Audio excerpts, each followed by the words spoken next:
We got into water a little bit. Different people I've talked to have asked a few questions about it, but the water situation starts with the sky. So you're looking at what falls from the sky rather than taking it out of the aquifers. And that also means rain and snow melt. We got into a little bit of discussion on why the roof is sloped the way it is due to, like we were first doing the roofs, just to review a little bit, sloping south to collect the sun to melt the snow, and then got into the fact that that makes more details, and now we're doing this. So you'll see the building next door, the education facility, and the one they call Corner Cottage, has this configuration, which works great. It's just more expensive than this.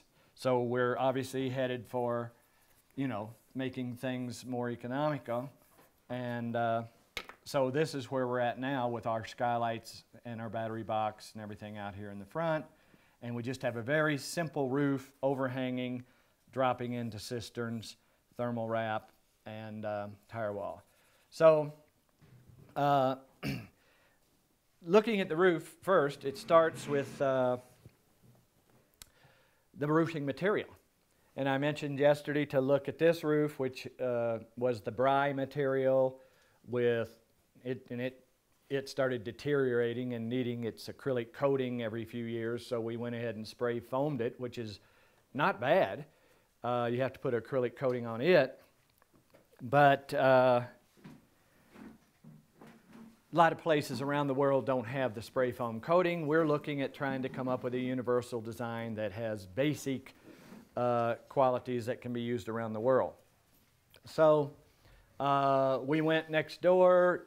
This was the first building we built out here. Next door, we went to just a material called EPDM rubber. It lasts for 10 or so years. You can see by it next door that it's going to need maintenance soon. And then the next building over is when we started going to metal, and I got into the fact that metal does create issues because of the detailing, especially with the kick-up. So this configuration of roof was aimed at getting metal, which is very subtle, and it collects even moisture in the cisterns. We've seen it dripping from just dew. And collects clean water. It's a very simple lifetime roof. You can't really go wrong, so we were into making some design sacrifices. It turned out they weren't sacrifices, because now we heat this thing and melt the snow from underneath, and it's the same difference, just a lot cheaper. So the roof is the beginning, and if you're going to do catch water, and water's a big issue these days, so you should, you're looking for, in my opinion, after all the years we've been fooling with it, you're looking for a metal roof.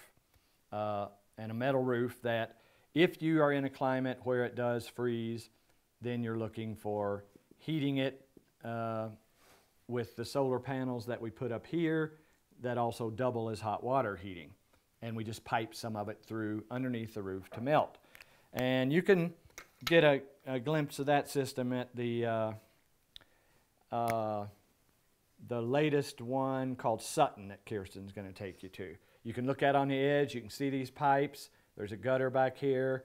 You can see the solar collectors up here. Back in the back, there's a closet where you can see the pump and the tank that stores the hot water and so on. So that's the beginning of harvesting water, is a roof surface. The square footage of the roof is relative to, you do the square footage of the roof. I won't do all the math right now, but basically you can do the square footage of your roof, and then that would be also how many cubic feet your roof would be if you had 12 inches of precipitation a year. There's 7 gallons in a cubic foot, So you can then get how many gallons of water for every inch of rain or every 12 inches of rain your roof can collect. Then you can take your annual rainfall, and ours, you could say ours is 8 here. It's really probably 7 here on the mesa, but call it 8. That would be 0.66 of a cubic foot. There's 7 gallons in a cubic foot. And do the math, and you can find out how many gallons of water a year you can collect. Then you can size your cisterns accordingly. And then, due to the fact that this water system uses the water 4 times, in a normal household, a person, the calculations from, say, the state engineer who calculates the water usage of a person in an average house, it's something like 96 gallons a day. Because we use the water 4 times, ours comes out to be 19 per day. And this is certified or whatever, endorsed, let's say, by the state engineer of New Mexico. He helped us come up with this figure after I went down there to the state engineer's office, and who handles all the water in the state, controls all the aquifers and everything. And I said, we want to do a catch water system. And he said, this is years ago. And he said, well, that's really cool, but there's just not enough water in this that falls from the sky here to do a catch water system. And I told him what we wanted to do, which was we catch the water in a cistern from the roof, and then we use the water, say, to take a bath. Then we recollect the water after the gray water planters to flush the toilet. That waters some indoor plants. That's a second use of water. Flushes the toilet. That's a third use of water. And then the toilet water goes outside through a conventional septic system and into another rubber lined cell, which you'll see at the Sutton house because there's one under construction there. And that does landscaping. So see, when you take a shower, that uses, say, 5 gallons of brand new fresh water. When you water a bunch of indoor plants for food or decor or whatever, that uses another 5 gallons of fresh water. When you use the toilet, that takes used to be 5 gallons of water. They have low flush toilets now.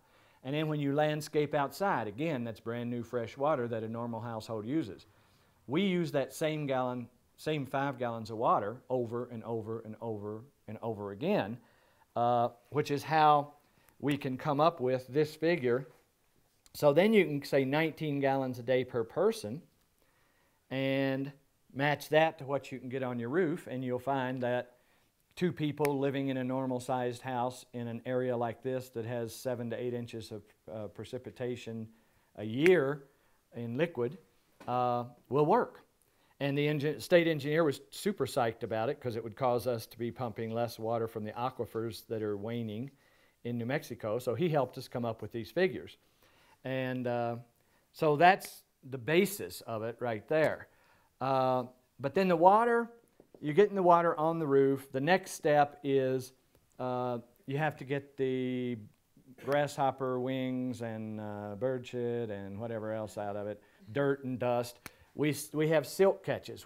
We've gone through all kinds of silt catches. If you look around at the different roofs, you'll see lots of different basins that begin to collect the water. It goes through those on its way to the cistern.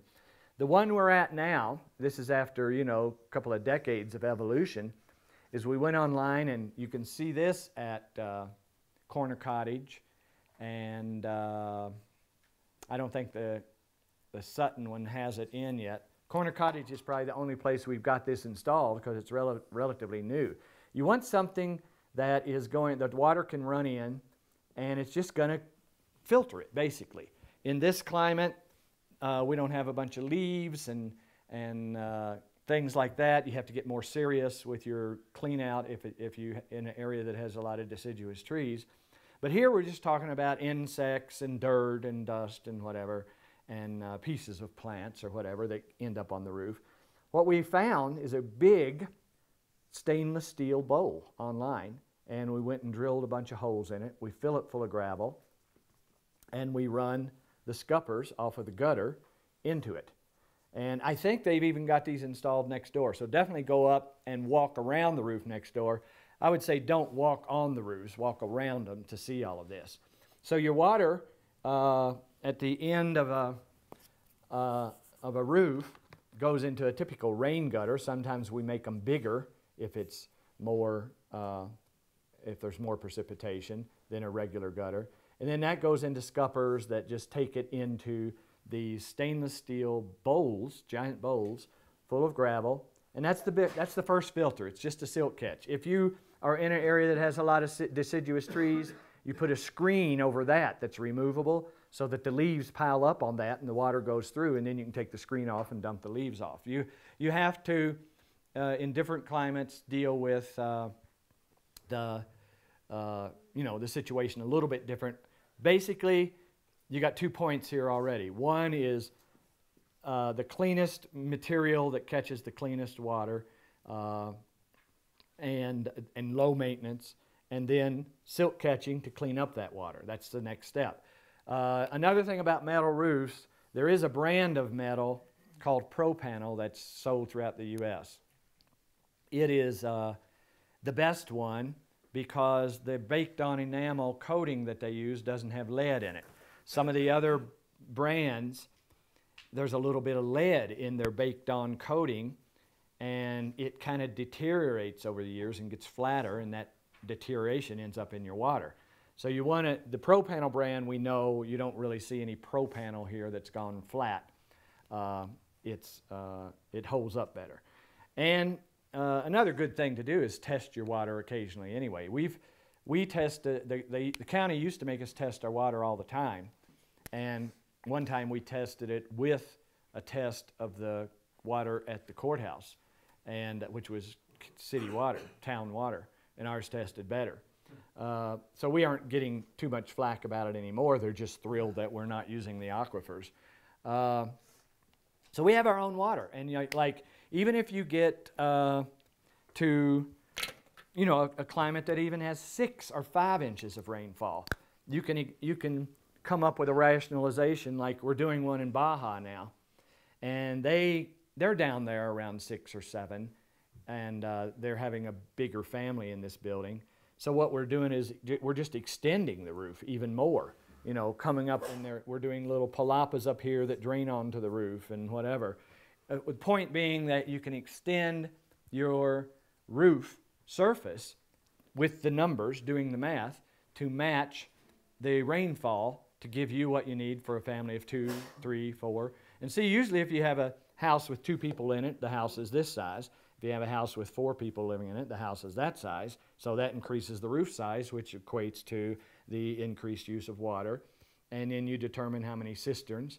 Like we're doing, the ones here we'll put in 6,000 gallons of cisterns, which are, we use 1,500 gallon cisterns, so we use 4 of them on a typical house.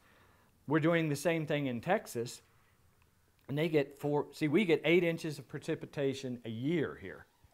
Texas, where we're going, East Texas, gets 4 inches a month, 3 to 4 inches a month.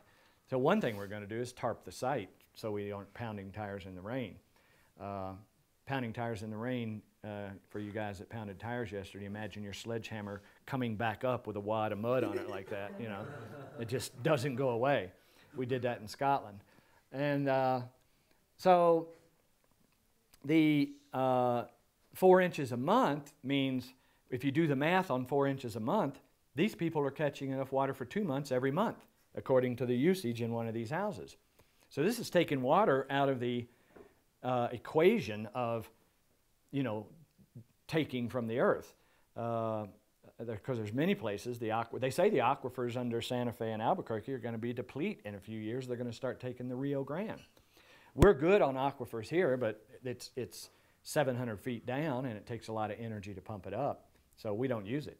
This community has one well that the county made us put in over there, and it's for fire, storage of water for fire, and it's just a token thing. Nobody ever uses it.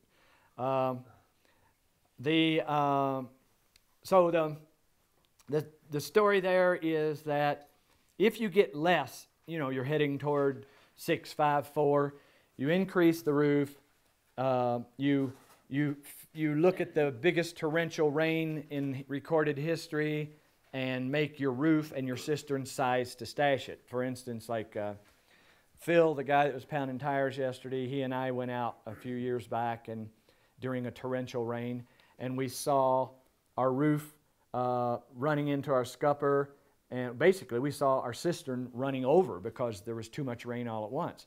Well, in this climate, that's a waste. We immediately made our scuppers and our cisterns bigger on our next design because we don't want to waste a drop of water in this climate.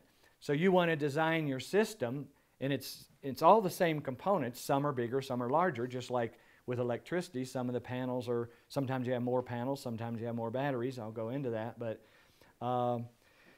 you're looking at designing for the worst torrential rain so that you don't waste a drop of water, unless you're in East Texas, and then you can waste rain. The cisterns all have overflows. So in East Texas, I was just going to put in 2 cisterns because they're going to get filled up every month anyway. I went ahead and put in 4 for just to have, you know, my rationale there was that who knows with climate change if they're going to continue getting 3 or 4 inches a month. So, but you can, if you got more rainfall, you can have less cistern and less roof space. And if you have less rainfall, you have more cisterns and more roof space. It's just that simple. Here, we've developed this where it's a pretty minimal rainfall, and we make it work that way, and due to the 4 uses of the water. So that brings us from roof to silt catch, which is the second component. The third component is the cistern itself. We did a lot. Kirsten may have showed you pictures up at Reach of the Reach community of indoor cistern up there. It's really nice. There's a cistern here indoors. But the downside, and I've already talked to about this to some people, the downside of an interior cistern is, one, people say, well, hell, I could make a bedroom in there, and I'm making a whole big room just for a cistern. So it's square footage costing what it does. It's kind of not that economical to make a whole room for a cistern. Second of all, in the winter, when icy water is coming into that cistern, it's coming into the room, and we're making a heat sink so that, you know, as in physics, the heat goes to the coolest place. So the cistern is cold water sucking all the heat out of the room. So an indoor cistern, if you want a water feature, do what we're doing at the Phoenix. You'll see that today. It's just an indoor pool. You know, it's not a cistern because it becomes room temperature, and of course then you can grow fish in it and everything. You're not going to grow fish in your drinking water, probably. And I mean, I'd try it if it could work. But so the cisterns then, we have gone through. You'll see indoor cisterns.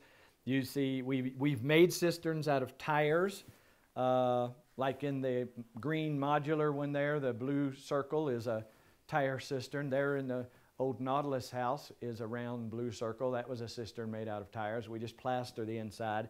It's like making a whole room. It's almost as expensive. You have to put a roof on it and so on. So it's really down to, again, economics, time, whatever. We end up buying these variable rectilinear cisterns that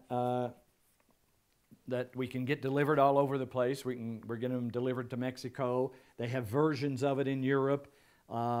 We would have to build maybe a tire cistern. Like when we went to the Andaman Islands, this building here, there was no resources. This was in the Andaman Islands, and under this building, we dug a big hole by hand and lined the hole with rubber and just did a floor over that, and that was a cistern.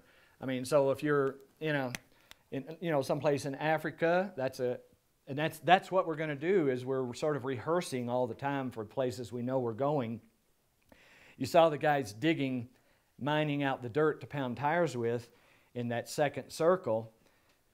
That is going to be the way we would do a cistern in Africa. Is we dig out a hole underneath the floor. We're going to make a cement dome, very shallow dome floor. In other words, this is going to be a method of doing a cistern. We're digging out the hole like that, lining it with rubber, doing a floor over it, and going on up with the building. And so this is sort of a rehearsal over there for that. Although we're going to use it as a room here. But you could just line it with rubber. And we did that there, and it worked fine. I mean, people go to that building for water. That building catches water, and there's no, they don't have wells there. And they had some hand-dug wells, but they got all polluted by the wave of salt water. There were bodies and salt water in the wells. So now we have come to our typical use in this country, for people building in this country, Canada, Mexico, Europe, is a sort of a vaulted, variable plastic cistern. They come 1,700 gallons, and we hook them up in tandem so that all the water seeks its own level. And they're back here on the back of the house. You can, when you go see Corner Cottage across the street is the global model, and it's sort of 80% finished, so you can see the cisterns. That's the best place to look at it. You can see the gutter, you can see the scupper, and the silt catch may or may not be in there yet. And then part of the cisterns are still exposed, and you'll see something going on there that you don't want to happen. We haven't gotten around. We're always on the road and behind and whatever, so we haven't gotten around to burying all of the cisterns yet, and they're full of water, so the water's growing, It's all brown, full of algae.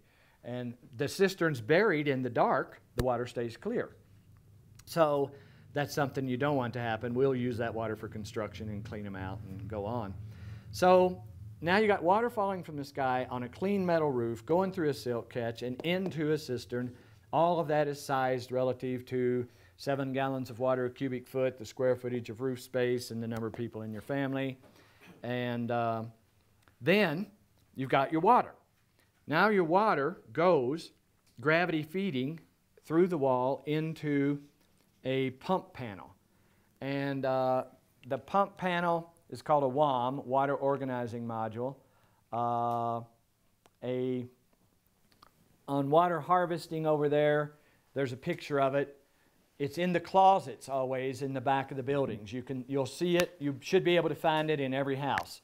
The key issue with it is that it's gravity fed. The reason for that is so that the pump only has to push the water into a pressure tank. It doesn't have to suck and push, because sucking and pushing wears the pump out quicker. And you can have a cheaper pump that uses less electricity. So there's something I'll keep pointing out, is that every time you factor in any device that uses electricity, you want to design the building and the use of that so that it uses the minimal amount of electricity. In other words, if we were pumping water from a 700-foot well, that's going to take 10 PV panels just to do that. The amount of electricity it takes to pay for to use a little bitty pump just to push water into a pressure tank is like a 100th of that. So that's what's called designing down. We are designing the water system so it uses a minimal amount of electricity so that our electricity system can be small. So everything is, you're thinking about everything. It's kind of called layered thinking. As you think about sewage, you're thinking about electricity. As you think about water, you're thinking about sewage. As you think about water, sewage, and electricity, you're thinking about structure. And you think all of these 6 points all the time. Because, and again, I make a lot of analogies to the human body. It's like your nervous system is related to your digestive system and your circulatory system. One goes foul, awry, the other one, it's affecting the other one. So because we've got a lot of plumbers and people that say, well, guys, haven't you heard of, on the water system, haven't you heard of these ultraviolet filters? And we say, because they do filter out bacteria. They use electricity. We don't want filters that use electricity. We barely want a pump that uses electricity. So our water board that you will see, and you can see a picture of it there. Usually we bring one over, but you'll see them installed in the buildings. They're usually always in the back hallway of the building. Ask Kirsten to show them to you. It's a water board. We make it. We put out drawings in the second book on how to make it. And we had a lot of plumbers around the country making them, and changing them, putting in, you know, they'd say like, okay, well, these guys must not know about the ultraviolet filters. They'd put one of those in and they'd screw up the power system on the whole house and whatever. So we make them now. We don't even provide drawings of how to make them.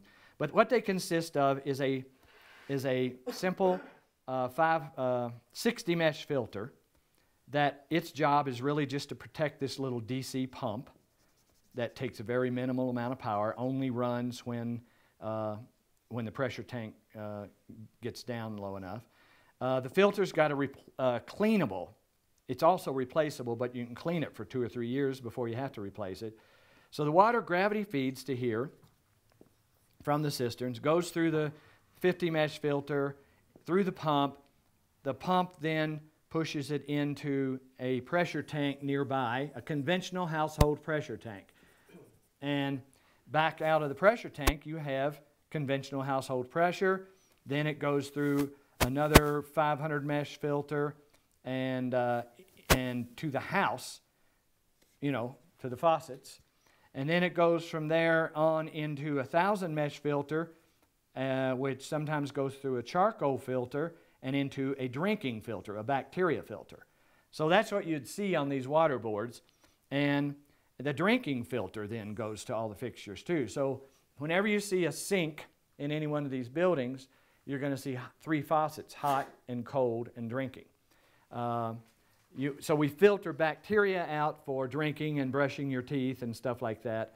And it turns out that there's not any more bacteria in the actual rainwater than there is in a community water system. The real thing that is going for you in a system like this, other than having control of your own water and knowing you're always going to have it,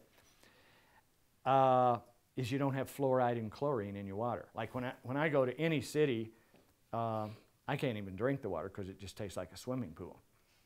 And I don't even want to touch it, really.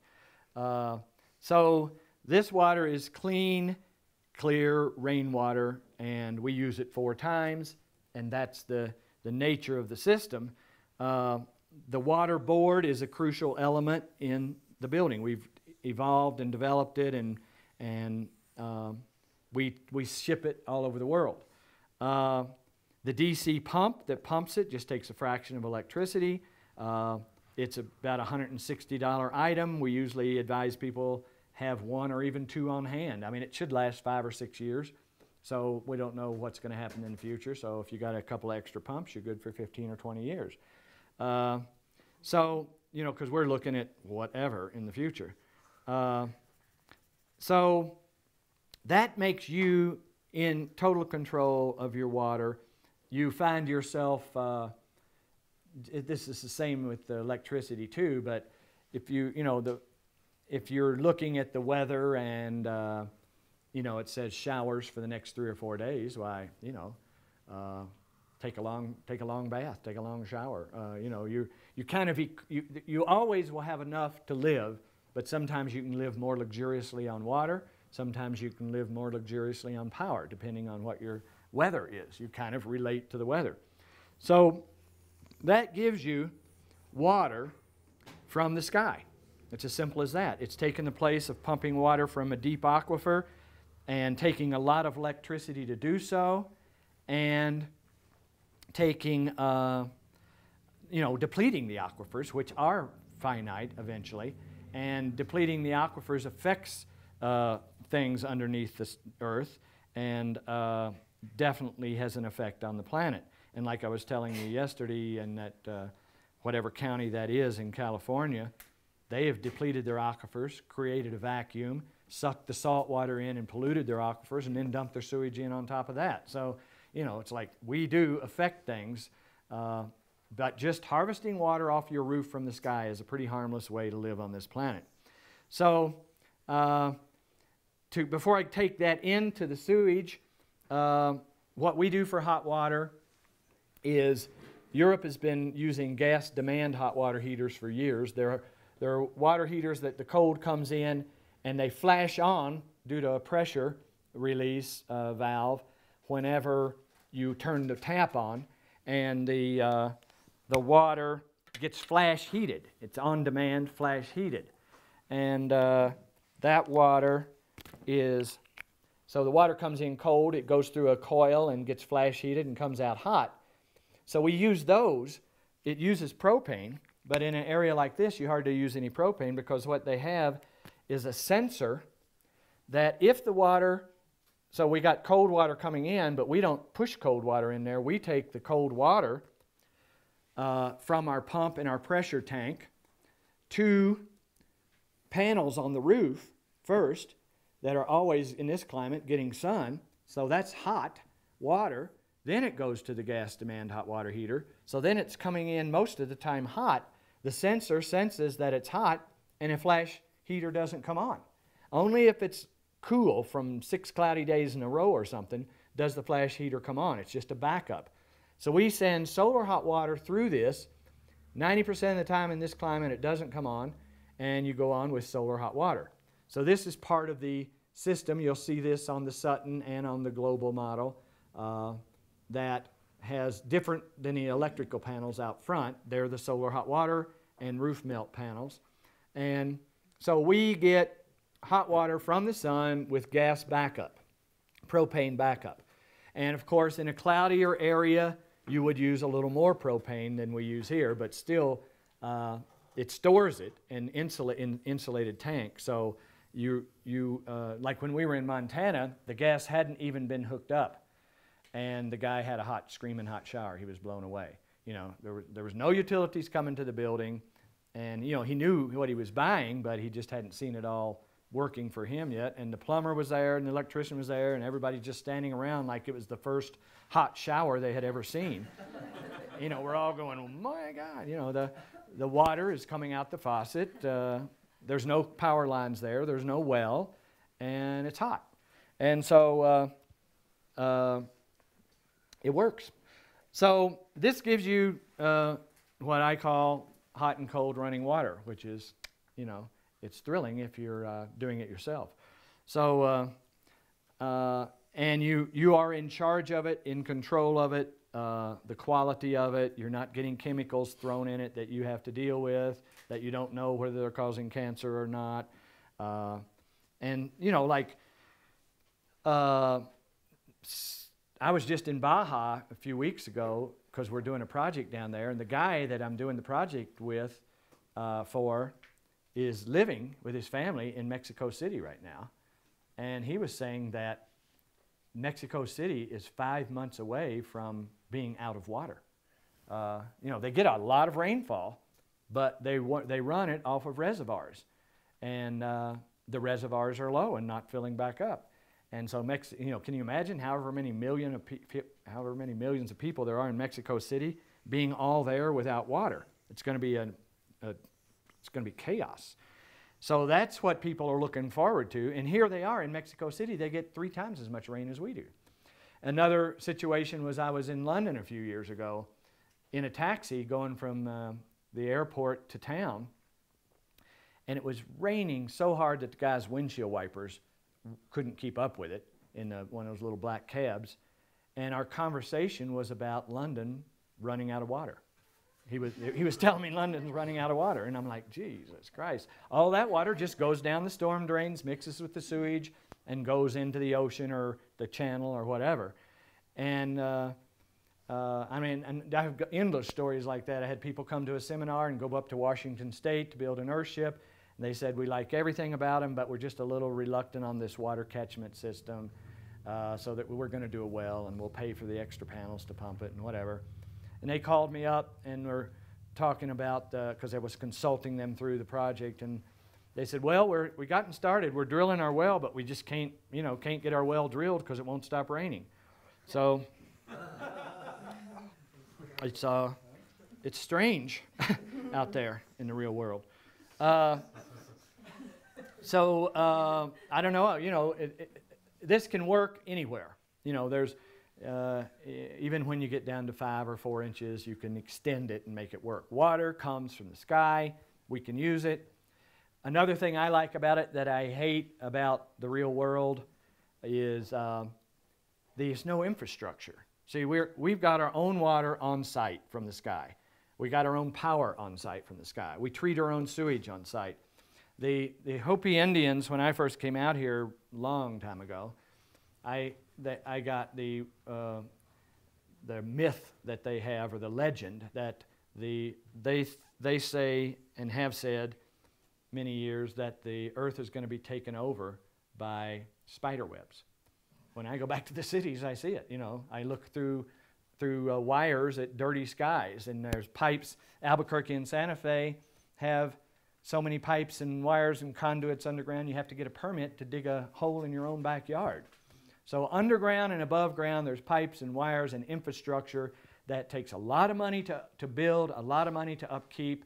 It goes down, like when the ice got on the lines in the Northeast a few years back, and 6 million people were without power, and I talked about that yesterday. Infrastructure is archaic. It's a thing of the past. It's expensive. It's ugly. Not to mention, like a lot of the places I've been recently, looking at sites to build Earthships, there's beautiful land, but there's those giant standards of, you know, power lines going through it, and it's just worthless, you know, and it's marching all across the state, and that's what they had trouble fighting. They were fighting that when we were in France. They wanted to take a giant power line from central France down to the south of France and condemn a bunch of farms and houses and things along the way just to deliver power, and they're going to lose half of it from line resistance on the way there anyway. It is insane what we're doing. Infrastructure is, I hate it. I just think it's, you know, people talk about, the president's even talking about, you know, the way he's being advised is to get a solar power system and shove it back into the line grid when you're not using it. All that does is reinforce the need for the line grid, when really you need to decrease the need for the line grid, because all they're going to do is continue to make more of them. And so, like I say, it's expensive, it's contaminating in every way, and takes a lot of maintenance, and it makes you vulnerable. In a house that does everything, this home is encountering the sun and the wind and the rain and the thermal mass of the earth, and it's simply, you're the boss of this ship right here, and you're not vulnerable. And that's something for the future, because if we had this great economic crisis here in the last couple of years, as well as fuel shortages and so on, and the gasoline and all of that, how vulnerable do you want to be? You know, your home can be absolutely not vulnerable to any of that. I mean, the power if the economics go down, does that mean the infrastructure is going to go down? If they run out, if they have a shortage of fuel, does that mean the infrastructure is going to go down? Well, the infrastructure is subject to that. I think I said something in the Water from the Sky book that anything that goes down, water is going to be affected by it. In other words, if line grids go down, the water is being pumped through the cities. That's going to affect water. If there's fuel shortages, that's going to affect water. If there are natural holocausts, that's going to affect water. If there are droughts, that's obviously going to affect water. Water is affected by, your water supply to your home in a conventional home is affected by almost everything, including an economic crisis. And it puts you vulnerable to rising prices, and you know, a lot of people, you know, everybody's heard about the people in the cities that freeze to death because they can't pay their utility bill, and on and on and on. So anyway, just the overview of one of these kind of homes is not only carbon zero and the logical correct thing to do to keep a green planet, to, you know, in terms of ecology, but it's the best way to save your own ass as well. So, and everything really comes from that. So that's water. That's how we get it, and it's working here. You'll see it in every one of the buildings. It's been working here for 12 or so years, 14 years. I don't know how old this building is anymore. But it's really gotten improved in every one of these systems, like is improving constantly.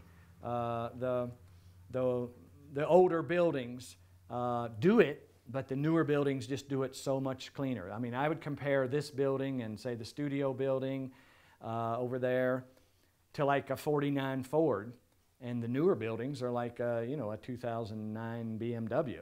And they're going to keep getting better and better. It's just, yes, the 49 Ford will get you from Maine to California, but the BMW will get you there with a lot more fun and better tunes and air conditioning and whatever, better handling. And so that's the way the new buildings are. So that's water, how you encounter the rain and the snow to get water coming out your faucet hot and cold and drinking. So then connected with that is then the sewage. And that is the major component of that is this thing right here that we call a botanical cell. The newer drawings of this are a little more evolved, but what a botanical cell is, it's even that one back there is early. Everything in this building is early, but it's rubber lined. It's a cell about 3 feet deep. It can be any length. We usually make the lengths they're relative to how long the rubber comes, so that you don't want to have to splice it. But the botanical cell is usually, sometimes we have them in the first part of the building behind the first layer of glass, and then we have them in the greenhouse, of course, and then we have them outside. And you can see one under construction outside at the Sutton house that Kirsten's going to take you to. But basically, your water is going through these rubber-lined cells full of plants. The whole issue there is that plants clean up the water. The way they clean up the water, there's a bacteria. First of all, the botanical cell, as you can see, is full of gravel for 2.5 feet. Then there's a little layer of sand or straw or both. The purpose of that is to keep the dirt from falling down into the gravel, because the voids in the gravel create a body of water that the plant, it's like hydroponics almost, that the plants always have access to 1,000 gallons of water. The dirt is just to structure the plants, because they're getting their nutrients from the gray water.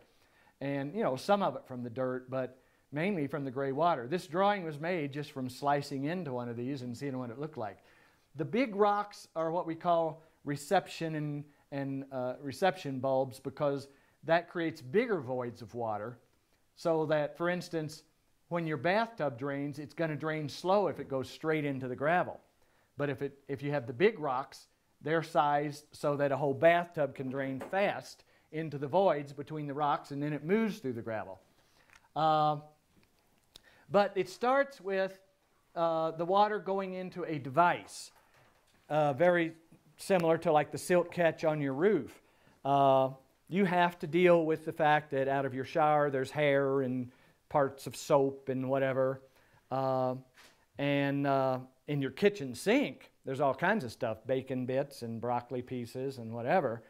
And so we used to, see, we keep evolving. We used to want every drop of water to go through the botanical cells, and then we recapture it at the end to flush with. And what's going on in the botanical cell is, in the gravel, there's a bacteria that come naturally that kind of attack the water and clean it up a bit. But the main thing that's going on is, as the plant roots suck up the water, which they do, they put out oxygen. Plant roots are just tubes, and they're sucking up water, probably through a natural convection, like we're sucking up air in the buildings. And as they suck up water, they have to evacuate oxygen. The oxygen oxygenates the water. It's what cleans it up. It's called oxygenation. That's what cleans up the water. And then there's a certain transpiration and evaporation aspect. But that 1,000 gallons of water is moving through the botanical cell, getting sucked up by the plants, getting oxygenated. Then it runs through a peat moss filter at the very end. Then it drops in to a lower place and full of big rocks again. There's a pump, that's a submersible pump that's down there that's set up on a pressure switch, so that whenever you flush your toilet, the water comes on, and that pump comes on. It's another little pump panel up there on the right. Whenever you flush your toilet, the float valve in the toilet opens up a plumbing valve, which turns on the pump and pumps used oxygenated gray water into your toilet until it fills up, and then it stops. So that's what goes on with this system. And then the toilet goes on out to a conventional septic tank, and I'll get into that. It's still contained. I'll get into that aspect of it. But there's gray, which is this, and there's black, which is the toilet. Well, what I was getting at is that the kitchen sink is kind of borderline because it has solids and pieces and parts in it. And we used to always run the kitchen sink into here because there's a balance. In other words, your daily activities have to produce enough water to deal with the volume of flushing that you do. So we would run all the water into here except for the toilet. But we found out that basically a home is balanced by the clothes washing machine, the sinks where you brush your teeth and wash, and the shower. Those activities produce enough water to give you enough to flush with. You don't need the kitchen sink. But we didn't know that for the first few years. So we made these devices. There's a little tray to catch grease. This is called a grease and particle filter. A lot of the houses used to have them. I don't think any of the new ones have it anymore because now we take the kitchen sink, we consider it black water, take it to the septic tank with the toilet and deal with it that way. We still get enough water to flush with. The only out of balance thing about this is like a situation like here today. You guys are all using the toilet, but none of you are taking showers. So you're depleting our flushing water by not taking showers. So on the break, everybody should go in there and take a shower. But help yourself, for sure. Yeah. Solar hot water, help yourself. So that'll help us get, otherwise Michelle has to go in there and stick a hose down the pipe and replenish the flushing water for you all to flush with. So, but in a normal home with 2 or 3 people living in it, they're taking enough showers to equate to their flushing. And there's a balance there, and we've gotten that together over the years, but we didn't have it together in the beginning. So we had to have so see if you're just filtering or silt catching your bath water and your clothes washing water, all it is a little copper tray with holes in it. That catches the hair and whatever. Take it out every month or 2 and tamp it on a compost pile and be done with it. But when your kitchen sink ran into here, it was a grease and particle filter situation. It was a much more elaborate device. And that's a picture of it right there. And what you'd have to do is you'd go in and take that tray out, but it'd have bacon and hair and broccoli and grease and all kinds of stuff. It was pretty gnarly. And we'd go, people talk. And so online, we'd hear people talking about, what a nasty job cleaning out and servicing an Earthship grease and particle filter was. Well, we've eliminated that now because we don't use them anymore because we run the kitchen sink in with the toilet. But it got so gnarly that we started going, okay, we'll respond to the people's complaints. And see that little inlet line, that little black inlet line right there, taking that, all the stuff comes out of that and collects in that tray, and that tray gets pretty gunky. And so we got the brilliant idea of taking a woman's hose and radiator clamp, and we'd clamp, so the pipe comes in like this, and all that stuff was going into this little tray. Well, we just radiator clamped a woman's stocking over there, and every couple of months that stocking would just, it would get full and be this big chunk of stuff, slimy thing, laying there, looking sort of alive. And whenever your tub quit draining properly, we'd know that the stocking needed to be changed. And so I had a maintenance guy that used to do that all the time, and I knew if he wasn't around, if the people came to us and said it's not draining properly, why, I would know what to do, and I did it sometimes. And one time we had one of these grease and particle filters right under the kitchen sink in the Hut House, which is not online as a nightly rental anymore. It's a nice little building, but it's out of date. That's a picture of it over there, the white middle one on the left of the left thing. But anyway, underneath the kitchen sink doors there, you'd open the doors, and there's the grease and particle filter with a redwood lid, and you open the lid, and so anyway, this guy, the maintenance guy, threw me a curve. He didn't just get a single woman's hose, he got pantyhose. Put the full pantyhose on there. And so after about 3 months, the hut house quit draining properly. So he wasn't around, so I went in. I knew exactly what to do. I opened the kitchen cabinet doors, popped off the redwood lid, and these 2 legs, slimy, came slamming out and hit me in the face. It scared me to death. And just gunk all over me and everything. So that was really the inspiration for moving forward from that design. But it hasn't all been easy. So that would definitely get written about online. So we don't even use them anymore. Now we just have a little copper tray.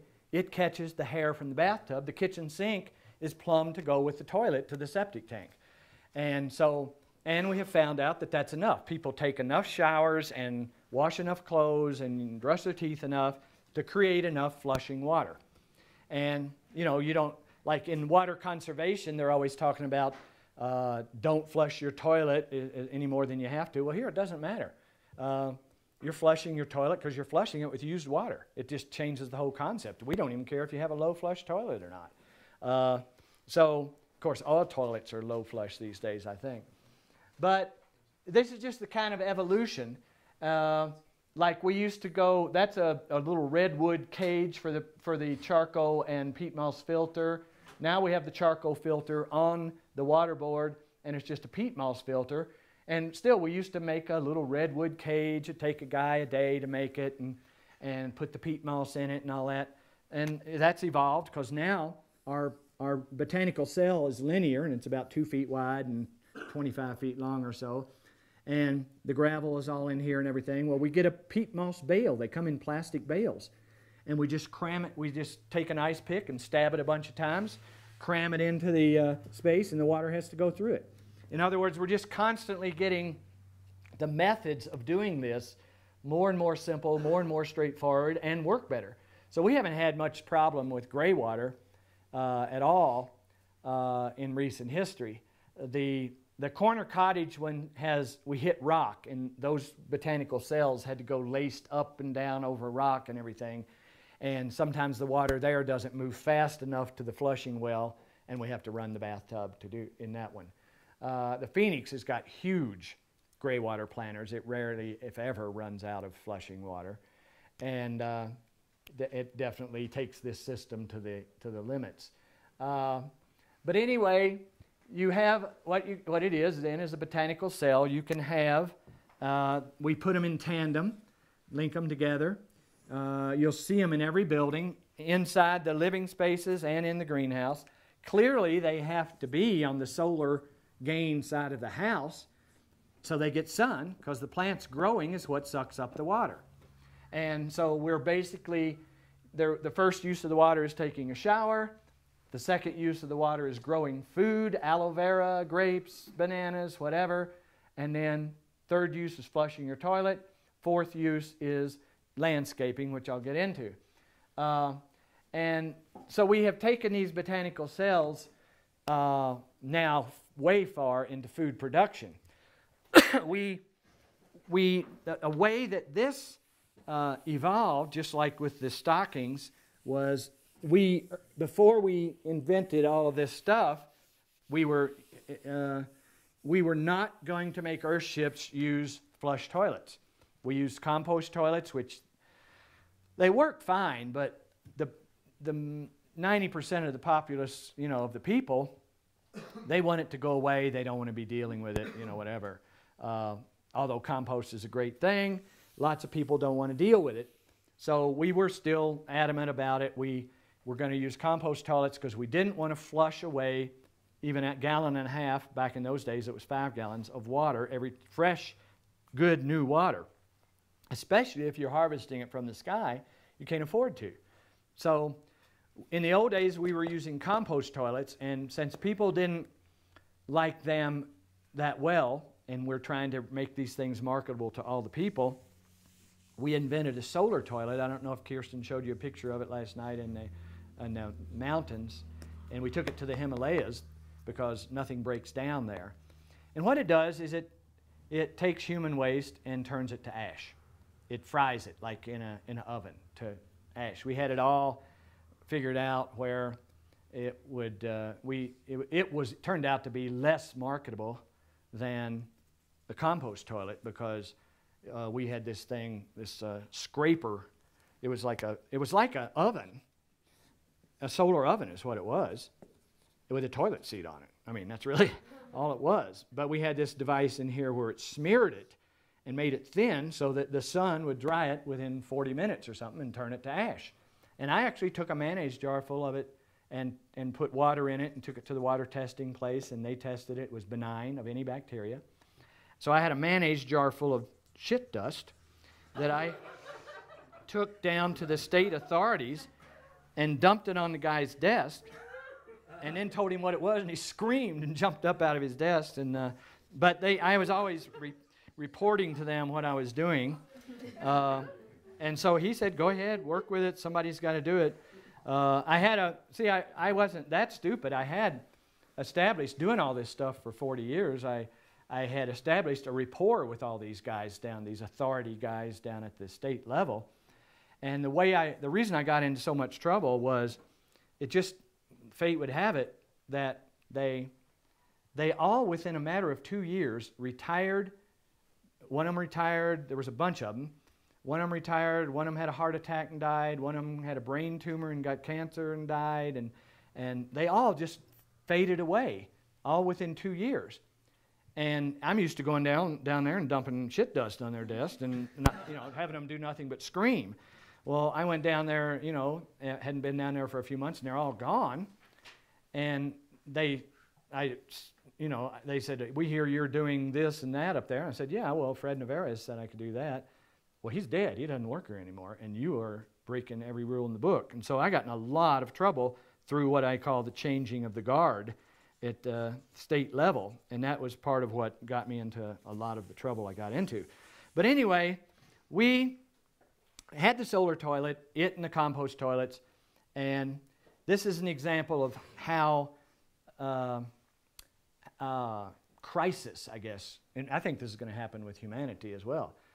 I've been in this situation a lot. Crisis puts you into a different mode of, panic, and you end up either failing or inventing something. So it was crisis that actually took us to this botanical cell thing, flushing with used water. And the crisis was, I was doing a really custom house. There's a picture of the inside of it over there, that little fireplace thing. It's called the Nautilus. It's up at the top, 2 pictures on that thing too. It doesn't exist anymore. It was engulfed in another whole building. But it was a beautiful house, piece of sculpture, funded by a guy with a suitcase full of cash. I didn't ask any questions. But I wanted it to be a success, and we were getting ready. We had it all designed to put one of these solar toilets in there, and we had been refining them, and that was when we had just built the studios that you're staying in, and they had 2 solar toilets in them. And it turns out that the solar toilet oven was all made out of metal, and it costs like $1,500 to make these things, and and it cost $600 to ship them. So we got all brained out on it, and decided to make the oven itself as part of the building, and then just ship the components. So what we did is made the ovens over here at these rental units out of masonry. Well, if you've ever put a concrete block out in the sun and a piece of metal out in the sun, you come out a couple hours later, you pick up the concrete block, it's warm. You can't even pick up the piece of metal. So that was the phenomena that we didn't count on. The masonry ovens didn't get as hot. The metal ovens got hot enough to fry shit.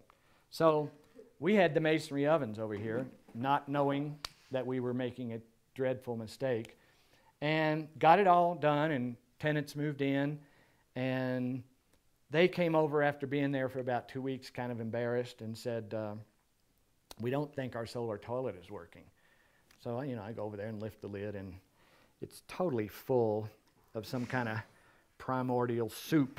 Nothing being fried at all. It was disgusting. And the reason was that I didn't snap to until later was the masonry oven just gets warm. The metal oven gets screaming hot, and it causes the frying to take place.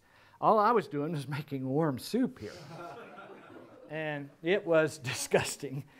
And so I'm like, I've been in this position a lot over the years, and I had to buy time. Was my first. I knew I didn't have a solution, and I knew these people, were starting to lose faith, and so I just went into buy some time mode, and what I did was I went to Walmart and got a couple bags of charcoal and charcoal lighter, and I lifted up the toilet seat and dumped that all in, and filled it full of charcoal lighter and lit it. Oh. And the people were gone for the day, and I came back at 5 o'clock, and it did it. The charcoal burnt all the way down and fried everything, and I had thoughts there for a minute of creating a charcoal toilet. All you do is a bag of charcoal every week or something like that, and it's made like a stove, so it vented and everything. And I went back at 5 o'clock, and there was nothing but white coals glowing down there, and all the primordial soup was gone. It did have it wasn't that thrilling, but still it was gone. So I'm like all happy. I've bought myself some time. I go out with the crew. We drink some margaritas. I get home from drinking margaritas, and there's a phone call from my maintenance guy, and he said, Mike, it's on the answering box. The fire engines had to come out. The building caught on fire because it turns out that the charcoal is the hottest when it's white coals, and it actually there's that scraper in there, and it has a metal arm that comes up and goes through the woodwork. Well, the heat traveled up and caught the front face on fire, and the building caught on fire. Fire trucks had to come out. There was a silver lining to that cloud was the front face is burning, and of course all the plumbing's on the front face, and it melted the plastic pipes, and the water started spewing on the fire, and the fireman said in the newspaper that if it wasn't an Earthship, it would have burnt to the ground, because the way the Earthship is designed, the fire burnt the pipes and opened up the water. So anyway, there I am. I bought time, but didn't work out that well. And plus, the buildings were brand new, and if you've ever cooked a turkey in the oven on Thanksgiving, your whole house smells like turkey. Well, when you cook shit, your whole house smells like shit.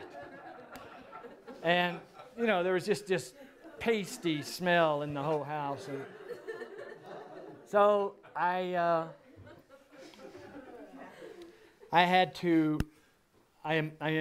was out of the time buying mode at that point.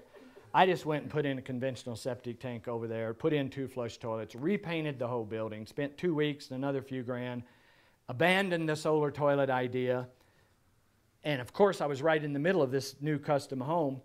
And during that whole trauma is when I decided to make the first planter. We were doing planters in the buildings anyway that used gray water to flush the toilet so I could give people a flush toilet. And it was because of the many hours of trying to deal with that situation that I got my brain to the high enough temperature that it fell into this mode here. And so this was really thanks to the shit cooking incident. But I got the whole building, the end of the story is I got the whole building all cleaned up and painted, spent a bunch of money, put in a septic tank. New people are coming from Canada to rent it. They came in at night, and the next morning they come over and they're all pissed off. And I'm what in the world is wrong? And they said, we came all the way from Canada to stay in an Earthship. And this is not a true Earthship because it doesn't have a solar toilet. So, and that's after I had just abandoned the whole solar toilet. So I just gave them their money back and told them to go get a mobile home or something. But anyway, those are learning experiences. Everything that we're doing has been from failure. miserable failure.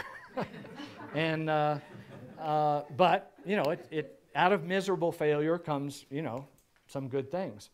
The only problem is you usually get sued for miserable failure. So anyway, that's the nature of the gray water system. And so what we do then is, if you take a regular plumbing wall and you know, you've got the washing machine and dryer, and then you got the bathtub, and you got the sink, you got the toilet. Over here you got the kitchen sink. Well, we take the kitchen sink and the toilet, and we take them straight out and say this is the front of the house right here. We take the kitchen sink and the toilet and we take them straight out to a conventional septic tank, and that septic tank goes into an outdoor botanical cell, which you can see at the Sutton job. That's enough to treat the water right there, because you're taking half of the water and treating it inside with the gray water system, more than half.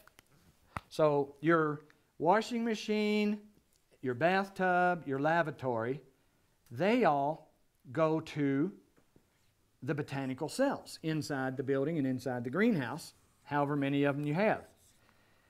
What we do to fool the authorities is, as this gray water goes into the botanical cell, we have a three-way valve here that can allow it to go into the botanical cell, or let it bypass on and go right back to the black water. So really, what we have in place at any given time is a conventional system. Every piece of plumbing, every fixture, if you turn the three-way valve, goes to the septic tank. That's what they want to see. That's their worm pill in a ball of hamburger. Well, you got a conventional system. And I showed it this way to the authorities. I actually have I think it's in the Water from the Sky book. I have a letter from the main authority, who's now dead, of the state of New Mexico. And he said, in that you have a conventional system inherently in your system, you don't even need a variance. Because even the Blackwater Botanical Cell, they don't count it. We go out of it and put in a conventional drain field. They only cost $600 or $800. And it never gets used, because all the stuff goes into the septic tank. And we turn the three-way valve so that all the gray water goes into the botanical cells. At the end of the line of the botanical cells, you suck the water back to flush the toilet with, so you're using the same water. So what happens in the septic tank is we size it as if it were a normal septic tank, but it's only using half the volume, and then half the volume can easily be treated in something like a 14 by 40 foot botanical cell, which is laying open out there at Sutton, so you can see it. And the septic tank is going right into it.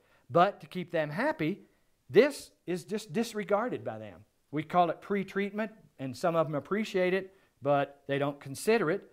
So what we have when we turn the three-way valve for everything to go in the septic tank, it just runs through this, they ignore it, and they have a septic tank and a drain field. And if it's in the city, we take it through the septic tank and on into the municipal sewage. So we have given the authorities a conventional system so they don't have to fret over approving of ours. And the reason for that is because state officials don't make that much money. They're not being paid to take risks on people's ideas, even though they may be, headed toward carbon zero and whatever. They just have to go by the book. So we let them go by the book. So then what really happens outside is it's another botanical cell. It doesn't need the septic tank serves as the grease and particle filter. If you don't know it, what goes on in a septic tank is an anaerobic process where bacteria is broken down, solids are broken down into a liquid. The liquid goes into the botanical cell. The botanical cell is full of plants, and they oxygenate the water and use the water. And we have gotten the size down to where there's nothing that comes out. The drain field is worthless, but we put it in to make them happy.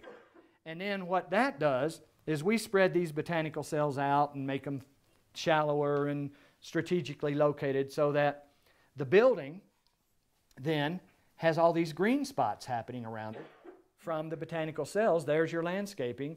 There's your water for your outdoor plants. And you can see that on the newer ones. It's hard to see it because it's not happening yet. But some of the older ones, which I don't know if Kirsten's taken you to, you really see lush green in contrast to the dry, parched mesa. And that's the nature of an Earthship. It brings green. No water that ever falls from the sky on your property ever goes away from your house. It's just going into plants and whatever. So that's the sewage system. To take that into different climates, the experiment we did at the Phoenix is the outdoor botanical cells. We just ended up building a greenhouse over them, so that we can illustrate how this can work in a severe northern cold climate.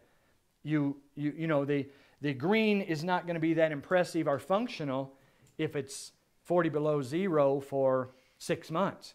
So it's just not going to work that well.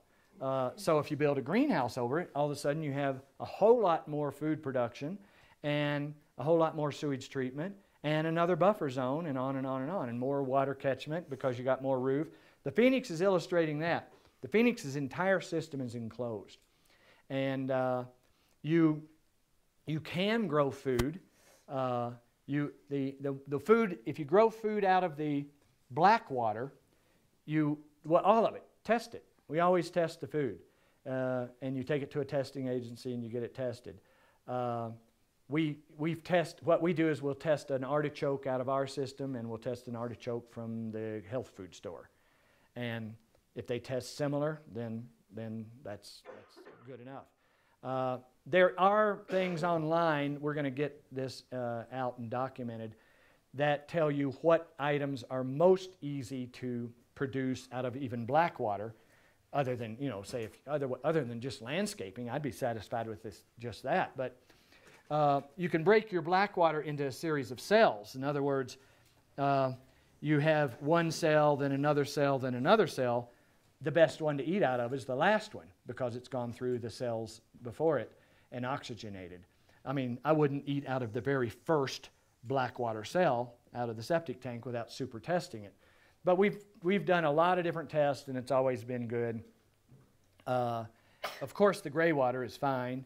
You can produce a lot of food by salvaging every drop of water that you have. So nothing ever leaves. And then, like I say, you can do this completely outside in a temperate climate. You don't even have to have greenhouses for it. But there's all kinds of little idiosyncrasies. What if you're in an area like where we're going in Texas that gets 4 inches of rain a month? What would happen there is your outdoor black water cell would get saturated with rain. So what we have to do in situations like that is, one, sometimes we have to put a greenhouse over it for that reason, not to protect it from the cold, but to protect it from the rain, because the water for it comes from the sewage itself. In a not quite as bad of a situation, we'll put it out in front and slope the surface of it, and we catch the water off the front face and take it in to flush with. And even on the highway landscaping, they have these membranes that just have holes for the plants to come out, and the water then runs off of it, so you can fill this with your sewage water to water your plants and get the sky water to go away from it. So there are a lot of different applications of this relative to your temperature and your length of winter and your level of rainfall. Different conditions make it so you may have to protect or greenhouse over it. Here in this climate, we don't get enough rain to mess with it at all. All it does is stash some of the rain as well. One other aspect of this, which I just mentioned, but you can see it at the Sutton house best. We catch all the water off the roof of the house, dump it into the cisterns, like I was saying. But the front face catches a little water, and it's too low to go into the cistern. So we put a gutter at the bottom of the front face, run the gutter around and dump it into the botanical cells. They get washed out with rainwater. And even stashed up with rainwater, and they're all set. The botanical cells at the end of the line have an overflow that goes to the septic tank anyway. And then the septic tank runs to an outdoor botanical cell, and then if that ever overflowed, it would overflow into a conventional drain field. So there's all of these safeties set up for it, because we learned that the hard way. Somebody built one. We didn't build it. They took our stuff and books and built one in Colorado. And just to show you how all the systems are interrelated, this is a good example. They were in an Earthship, an early one that had the early models of all these systems. An old 80-year-old guy was staying with them, one of their fathers or something, and took his teeth out. They were going for a picnic or something. He took his teeth out to wash them in the lavatory, in the sink, and spaced out, being 80, and left the faucet running. And the other people, the younger people, didn't notice. They all got in the car and left. Came back, I think, the next day or something. And the sink just stayed running, of course. It drained their cistern into their living room planter, which didn't have an overflow, which flooded their living room. And the pump just kept running and ran down their power. So in other words, they run their power and their water and their living room all in one teeth cleaning incident. So what we learned there was, and it wasn't us because we didn't build it, but still that was a lawsuit waiting to happen. And so we have everything checked out, like if your water pump stays running too long, it turns its own circuit off. If it did, for some reason, keep running, it would simply go on, overflow into the septic, overflow into the botanical cell outside, and overflow on into the outside drain field and never flood your living room. As a result of that, we have every interior botanical cell with an overflow that goes to everything else. So the only way you're going to go out there, or we did, and make mistakes to tell you how to evolve the system, and we're still doing it, only it's much more minor mistakes now, and everything about this does work now. There's not many of those kind of incidents happening these days. So that is the basive water system. Anybody got questions on that? Yeah. Because of when you put in the conventional leaching field, because you've got this economical water usage, do they require the same? Yeah, they ignore all of it. And so you still have to put the same size. Yeah, that's their best way of doing it. Some of them will calculate with us, but most of them just say, look, it's going to be easiest for everybody if we just ignore your system. We are letting you put it in, but we're going to ignore it and put in ours. In other words, we're basically duplicating a system, but we need the septic tank anyway. Mm-hmm.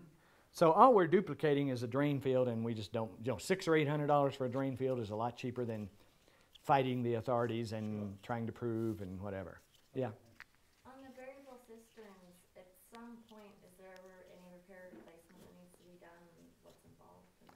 We've never had to do, in a few cases in the older models, we've had to go in and clean out cisterns, but not much. Like the newer models with the plastic cisterns, they don't even need, they don't need cleaning out. The old systems had a funkier roof. The filters would get dirty quicker. The cisterns would get dirty quicker. Now the clean metal roofs, the filters need to be cleaned, 3 or 4 times a year at the most. The cisterns never need clean.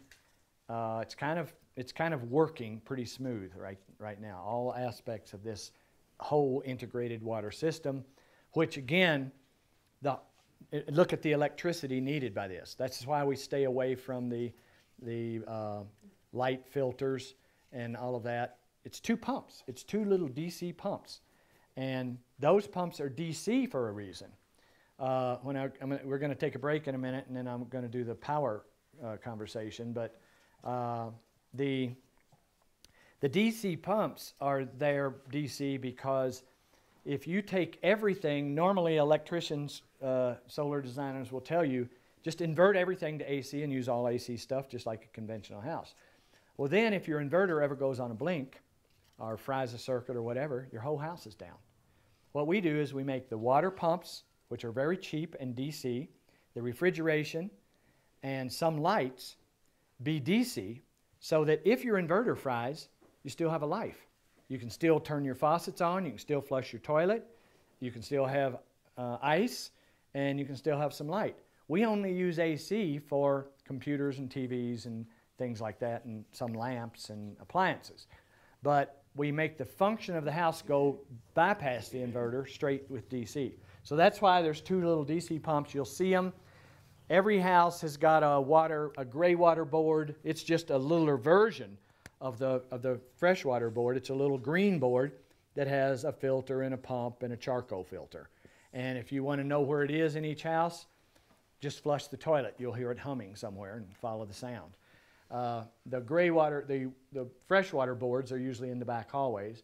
In the Phoenix, we always respond to whatever. Some people have, in fact, complained about the hum of the pump when you flush the toilet. So we got them out in the greenhouses a lot. But at the Phoenix, we've even got that disappeared. So there's no hum of a pump when you flush the toilet there. But there is a hum of a pump on the water when it builds up the pressure tank, but it's in a back hallway and you can hardly hear it. Any other water? Yeah. With the black water cells, if you put them in a greenhouse, is there any like code issues with taking black water back inside? Not if they don't know it. Well, what we do is we call it exterior. Like what we did at the Phoenix was we did it exterior, and then we built a greenhouse over it. Right. So you can, and basically you call that greenhouse an exterior greenhouse. It's not part of the house. You're just sheltering. The rationale is you're sheltering the plants from either rain or cold weather so that they can grow year round. And so you may, in the worst scenario, you may have to remove it from the house a little bit, and then it doesn't work as a buffer zone. There is no smell. No, it's sealed, see? That gray water that's in that gravel is sealed by a foot of dirt. And even, you can stick your nose down the pipes. We have observation stems everywhere. Yeah. There's no smell. Black water, does it smell? Nope. There's just no smell. So it's like, it's definitely, the people will get into, what do they call them? I mean, there's people that are paranoid of any aspect of this because of even the transpiration, the water that comes up through the plant roots and gets on the leaves. I forget what they call them. Pathogens and things they say that could get through, but we've never found it. In other words, compared to what you face in a city with, give me a pathogen or two, I'll take it any day. Yeah. Is it hard to find the soaps that you need to wash your clothes with or wash your body that are appropriate? Nah, you can use everything. The only thing you don't want to do is you don't want to pour photography chemicals or turpentine down your drain or anything like that. But you can use any of the soaps. It's real easy. It's not some kind of super organic rocket science thing. It's just don't put paint thinner down your drain. It's about all you have to remember. Yeah. With the double greenhouse over the black water system, have you encountered anything with the humidity, with that amount of heat coming into it and plants that? We like it here in this climate. Yeah, you get humidity. We get rid of the humidity as much as we want by ventilation and convection-driven ventilation in the greenhouse. But like at the Phoenix, I like to close it all up, and it's like, and you walk off the dry mesa into the Phoenix, and you're like walking into a rainforest. It's great. So we haven't considered humidity as a problem, but we've experienced it. And humidity is good in this climate. In a wetter climate, you'd want to vent that humidity out to some extent, at least in the living spaces. Like in a wetter climate, you may put all the planting out in the greenhouses and not in the living spaces, so that you can vent them separately and keep your humidity trapped for the plants. So knowing the principles of all this, then you do have choices of how you're going to set it up. But you know what's going on, and you know the rationale for how to set it up. Yeah? What about toothpaste? Does toothpaste build up in the gray water system? No, it's like soap. It breaks down, and plants like all that stuff. All that provides nutrients for the plants. They like gray water better than fresh water. Yeah? Do you foresee things having to be replaced through 10, 15, 20 years? Well, I don't know what it would be. Pumps, maybe. Filters. The peat moss filter, the way I had it explained to me by the health officials, that's why I started using one, is that you never have to replace it. It just gets better. It's organic. It's an organic filter that just keeps getting more and more organic and becomes a better filter and a better filter. So it actually reduces, what they say is it reduces the nitrate loading of the water. And when you test the water, it does have low nitrate loading. You were saying maybe after 10, 15 years, you'd have to dig up parts of your greenhouse because it becomes root bound. Is that just that top 1 foot layer of dirt, or are you actually digging down into your gray water system at that point? Well, we haven't dug one up because of root bound. So the more roots, the better it's going to work. I mean, I've had people build these, as per our drawings, say in Colorado, call me up a couple months later and say, this thing's not working. It's all saturated. And I said, well, what kind of plants you got in it? And they said, well, we haven't planted it yet. Well, the plants are the system, you know. This is not just a reservoir to hold water. It's a place to hold plants because plants eat water. And so the more roots, the better. No root-bound issues so far have we seen. Anything else? Yeah. Are there some plants that are better than others? Oh, yeah, I should mention that real quick, and then we'll take a break, and then we'll do electricity, and then the tour. What you do with these greenhouses, these botanical cells, is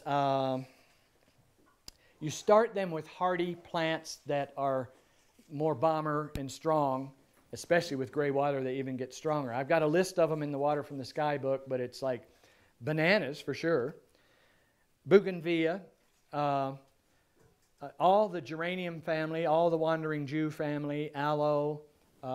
These plants up here are the ones. Philodendron, grapes, all of those kind of plants, all the Jew ground covers, they tend not to get bugs anyway. And they tend to grow fast, they tend to be hardy. So what you do is you just get, if you notice, the buildings, lots of them that you're going to see aren't finished. And they're all full of these kind of plants. And because we plant them, the crew trumps on some of them even, but we just want to get the planter established because it is the sewage system. And we put plants out there just struggling to survive with the crew dragging cords and tools through and everything. But the plants get in there and get established. And you get the whole thing covered with plants. The jade plant's a good one. And that starts the sewage eating process. Then, after you got your sewage being eaten after a few months, then you go in and you carve out a little place and you stick in a rose. And the roses do great, but not all by themselves. They like to be surrounded by companion planting or whatever.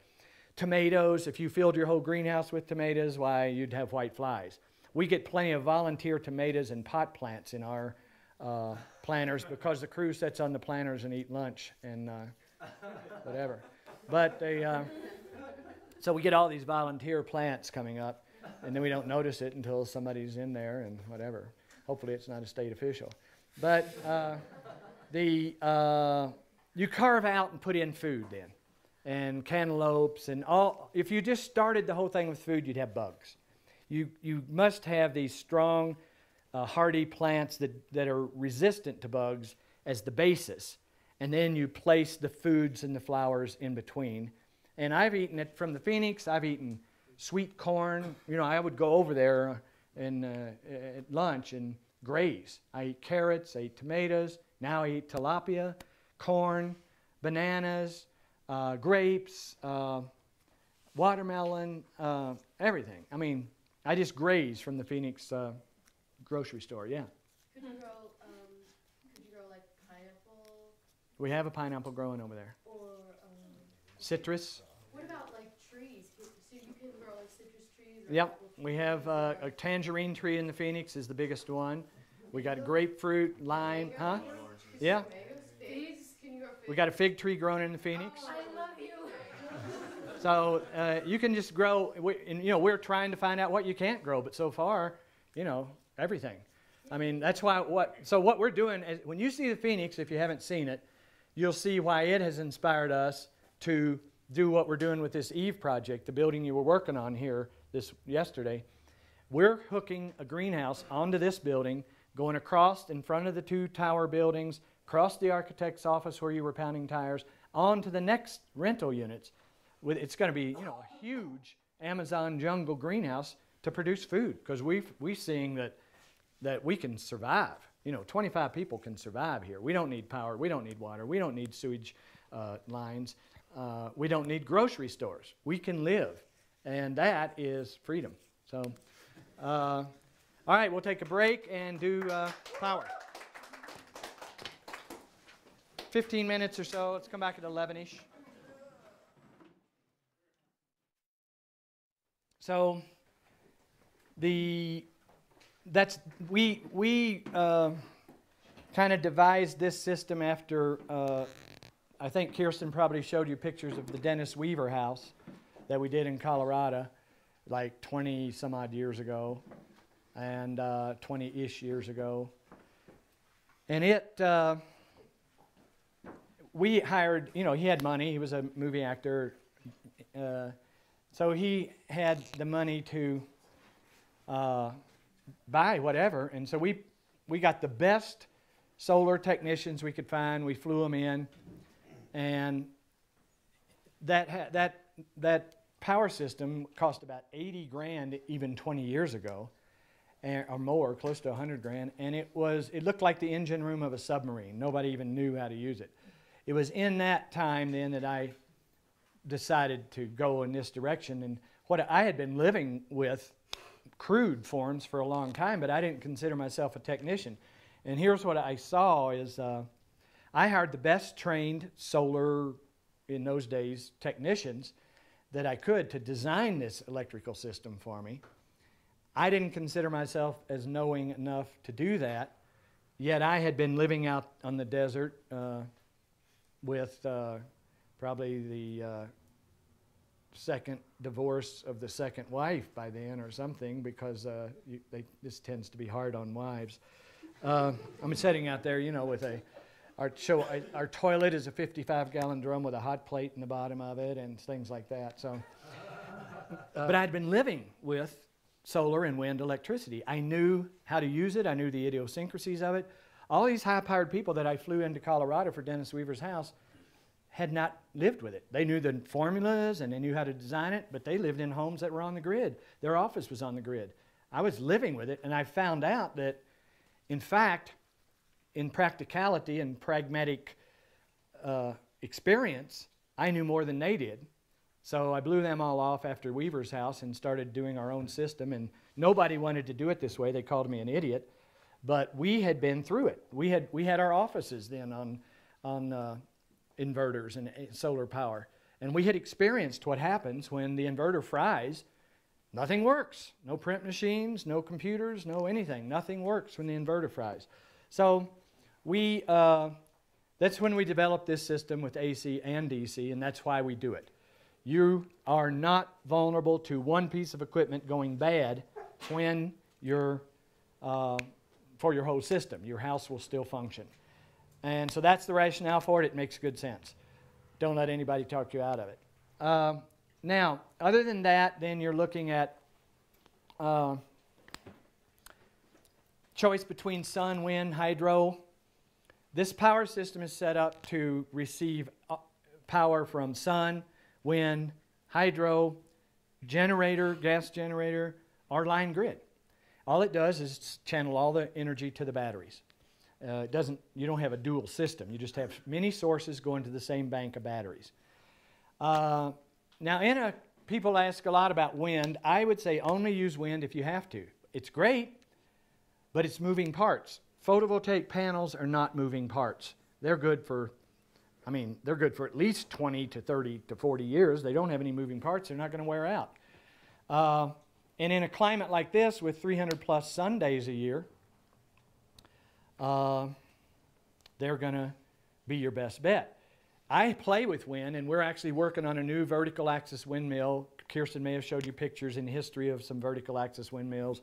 They are the best. They aren't as efficient, but they last longer. Like every store-bought propeller windmill we've played with, there's these two towers out here, two posts, used to have windmills on them. They blew apart. Windmills blow apart, their maintenance. You send them back to the factory, they fix them the first time, it costs you $300 or $400 to get them down and back up, and freight and all that. So I don't use windmills. The reason I play with windmills here is so I can get some experience, so I can use them in Norway or places that don't have much sun. If you're in an area that's got, you know, even 275 sun days a year, put your money into solar panels, not windmills. Solar panels are, the bigger you buy them, the less connections you have. So right now we're using 200 watt Kyocera's, BP Solar. Almost any kind is pretty good these days, but 200 watt is, you know, when they get 300 watt, I'll use them, because the bigger the panel, the less connections.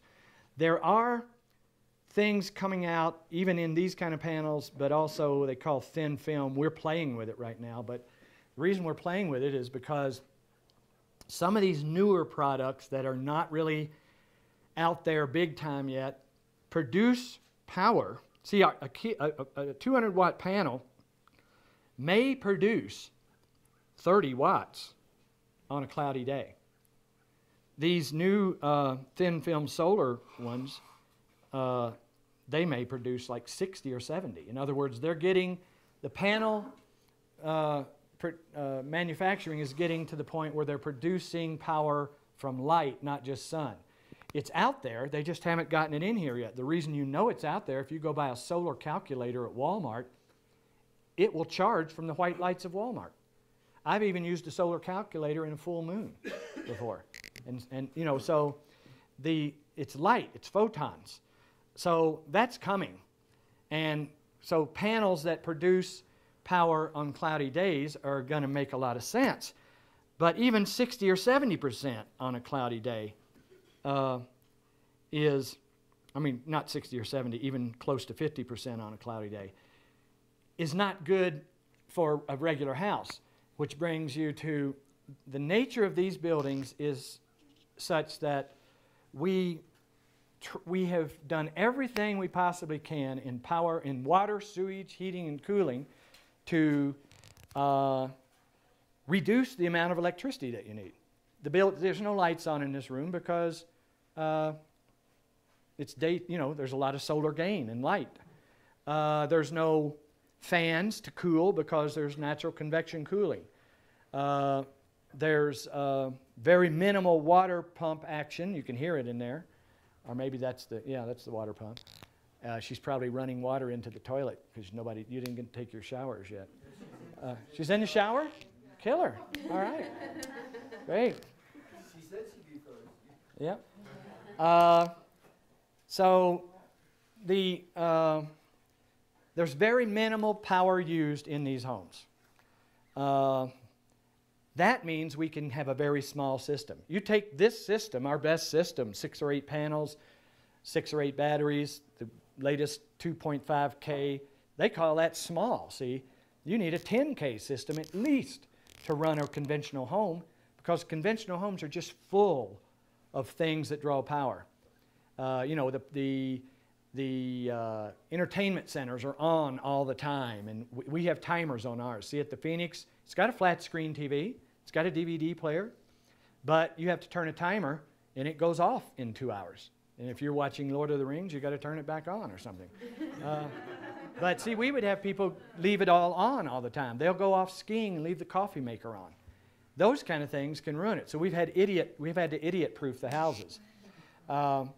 And design them down in their use of power. And you have everything. At the Phoenix, you have high-speed internet, you have flat-screen TV, coffee makers, everything.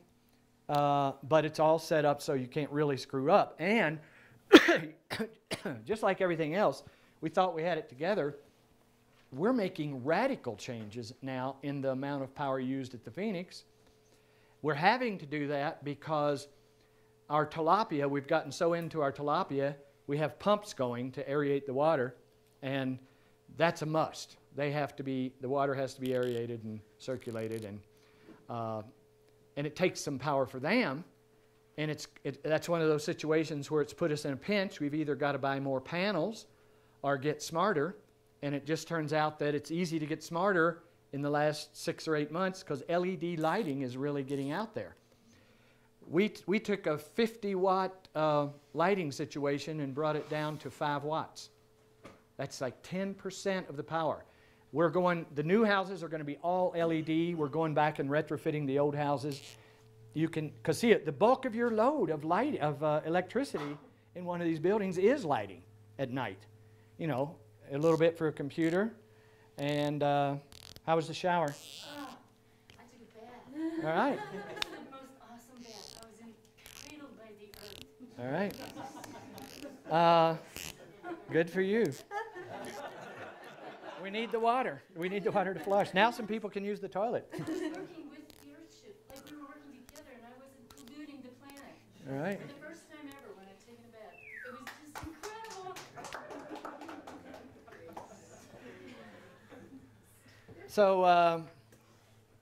So yeah, the LED lighting then is getting to be, it comes in, it's strange how they put stuff out there. It kind of works against us a little bit because the best, easiest to find LED lighting is AC. And they do make DC, but it's only 12 volt. They make a few 24 volt DCs, and that's what we use in these buildings. So for us to keep our lighting, some house lighting, emergency house lighting, not on the AC inverter, we do have to use compact fluorescents. And see, compact fluorescents were a big thing. They would cut it by 70% or something like that. But now maybe they cut it in half or whatever. They're much more efficient than a regular incandescent bulb. But the LEDs are phenomenal. And they're getting to the point where they put them out. They make a lot of light now too. So we're switching the whole Phoenix, which has taken us a while, over to LEDs. All of the new buildings will be LEDs. So we're moving in the direction of cutting down the power use even further. And see, a normal house, you can go into a normal house and put in LEDs these days. But still, this power system is small because the Earthship doesn't need much power. And it used to be, you would even see in some of the older buildings a slot for a generator because the backup generator just plugs in and charges through the system to the batteries. We don't even do that anymore. At the Phoenix, we had done that recently because of the tilapia, but now we've got the LEDs happening, and they're already more than compensating for the extra pumps for the tilapia. And so we don't use backup generators. We don't even prescribe them anymore in a regular home. Because the power system is set up with safeguards, so you can't really screw it up, and LED lighting, and just a minimal use of power. And that makes you get, and still, that minimal use of power, the power system ends up costing still $25,000. And the nature of the building is, these buildings actually cost, say, 15% less than equivalent conventional buildings, equivalent quality conventional buildings. But then you throw in the power, water, and sewage, that brings you up to the same or maybe 5% more. So it is the systems that make these buildings cost at least the same as conventional housing, but they make it so you have no utility bill. And having no utility bill is one thing. You know, having a house like one of the global models that we're selling, we're guaranteeing to the realtor, if these people that buy this house in the first 5 years have over $100 a year utility bill, we'll pay it. That's how sure we are.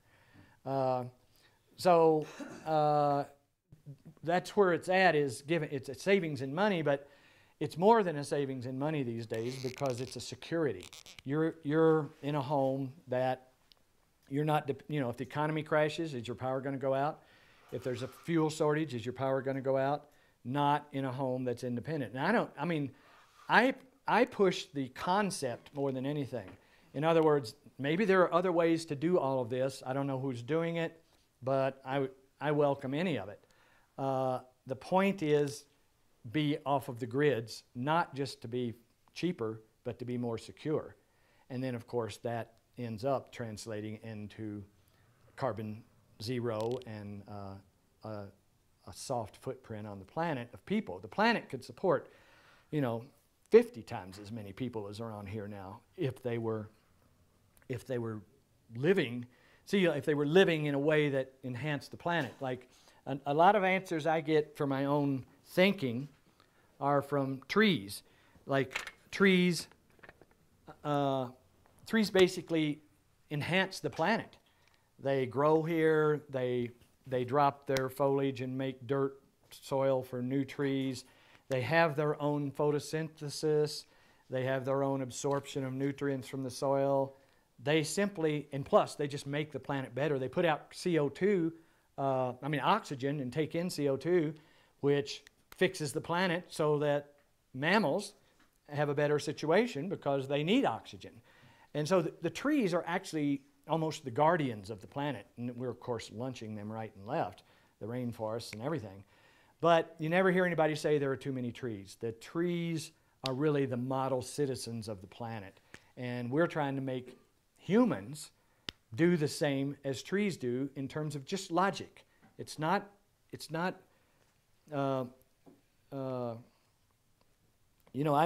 even get my feathers ruffled when people call me an environmentalist or something like that. I don't really buy all that. It's just logic, that if you enhance the world around you, then you're basically reinforcing your own existence, really. And so that's kind of the logic that's behind these buildings. And so the buildings are aimed at treading softly on the planet and needing less. But it doesn't mean, you're doing without anything. It means that you're strategically gathering what you need. And that's the way this power system is set up. So if you have over 275 sun days a year, I suggest staying with PV panels and maybe experimenting with the thin film stuff. We are, and we'll be putting it out on the website, what we learn and all that kind of stuff. Yeah.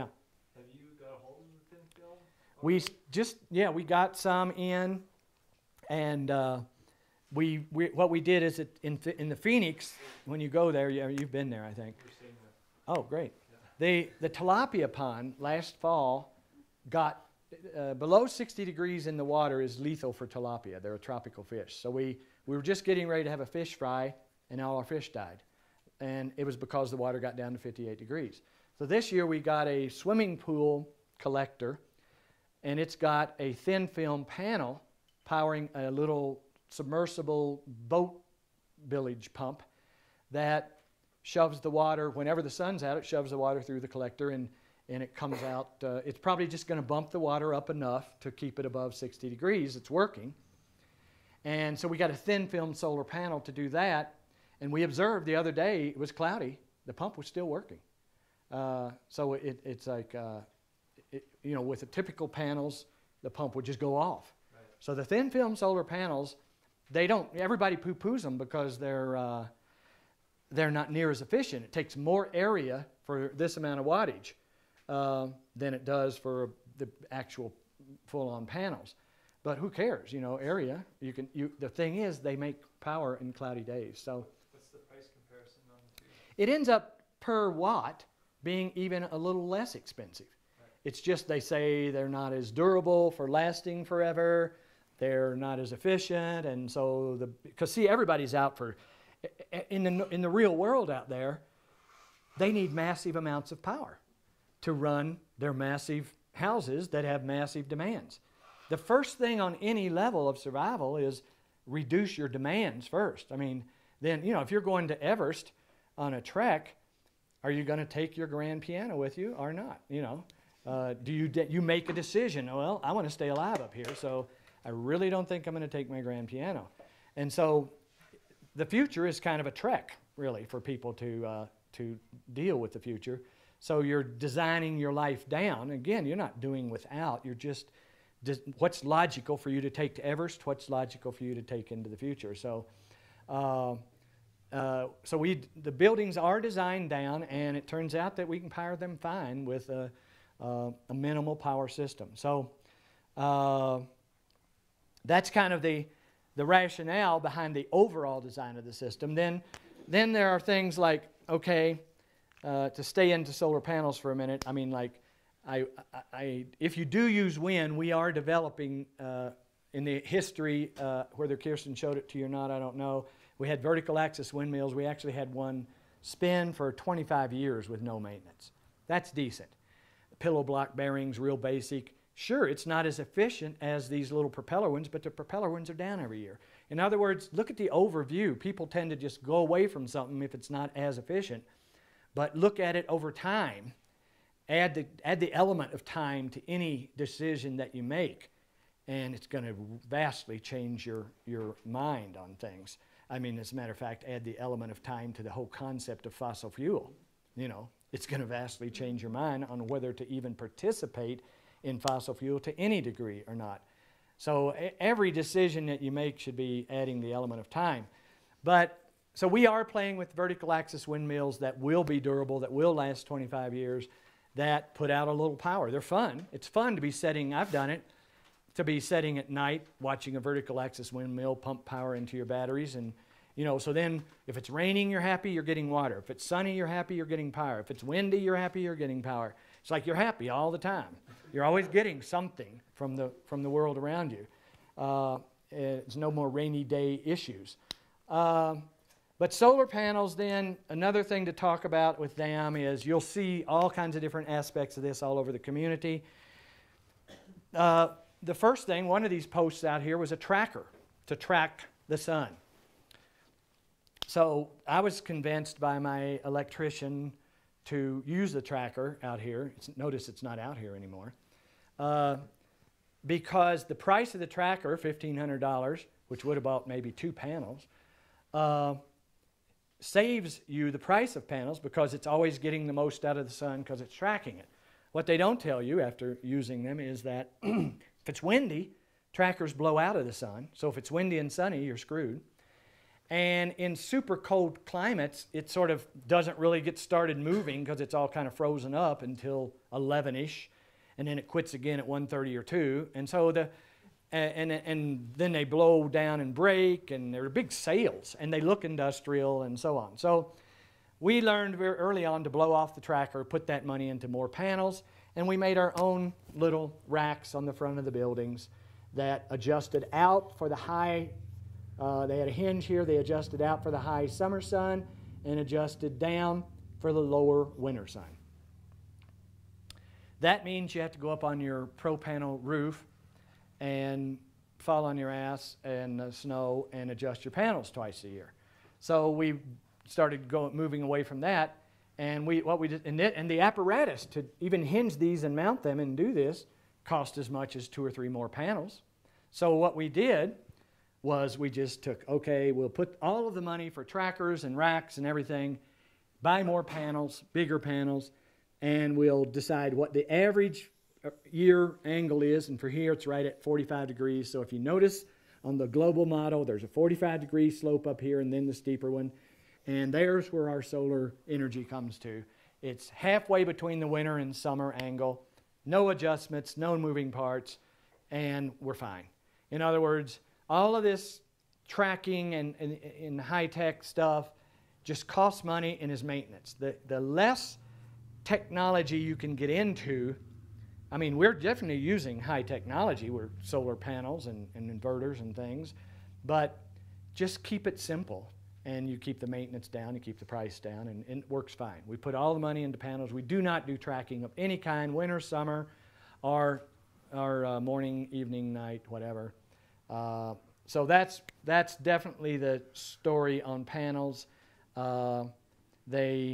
You stay with the bigger wattage, because like on these older buildings, you see we got a whole, we got 30, 50 watt panels, and they're on trackers. So, you have to have a maintenance man just to deal with that. And so we're going to switch all of them. We got so many buildings that we can't keep up really. And that's another thing. You don't want to have to keep up. You want everything to be so that, you don't have to do maintenance. The early versions of all of this was a lot of things you had to do. It was like running a sailboat. But now the versions that we have out now, they're very minimal in terms of operation and maintenance. So, but if you're in a cloudy area, my recommendation now would be thin film solar panels, which still would go right on that same place. You can actually surface the whole area. Right now, if you notice, like on the global model that you'll see in a little bit, There's like 6 panels up there, or 4 in some cases. Well, it takes more area with the thin film solar, so you just surface this whole thing. The whole length of the building would be a solar collector of thin film. And then that's going to get you, in a cloudy area, that's going to get you some power, even in cloudy days. And then in the cloudy area, you would throw in a vertical axis windmill. But it would be within a couple of 3 months, we will have this real beautiful one we call a dynasphere. It's a sphere with a vertical axis. And the reason it's a sphere is because these cylinder ones, it's all about small amount of wind starting the blade, and everybody knows the principle of leverage. Well, on a cylinder, there's just a little bit of leverage. Look how much more leverage there is on a sphere with the same height. There's a lot more leverage in the blade.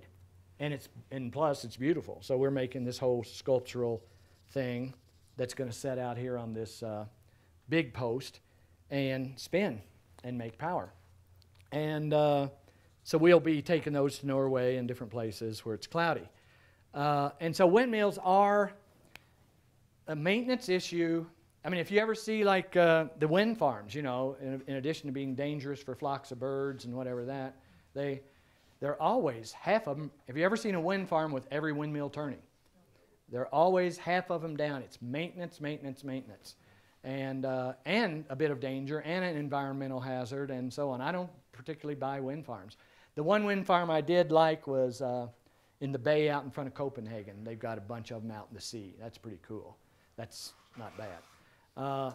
But still, see, the whole thing with wind farms is, other than maintenance, it's clustered power, centralized power, that you're having to move through an infrastructure to get to the homes. So centralization is really the wrong direction, in my opinion. A good example of centralization being faulty is, say, a municipality gets, it has to do with the condition of the planet now and what we have to do to cope with the planet changing very fast. Population growing, resources dwindling, climate change, for whatever reason, whether it's man-caused or not.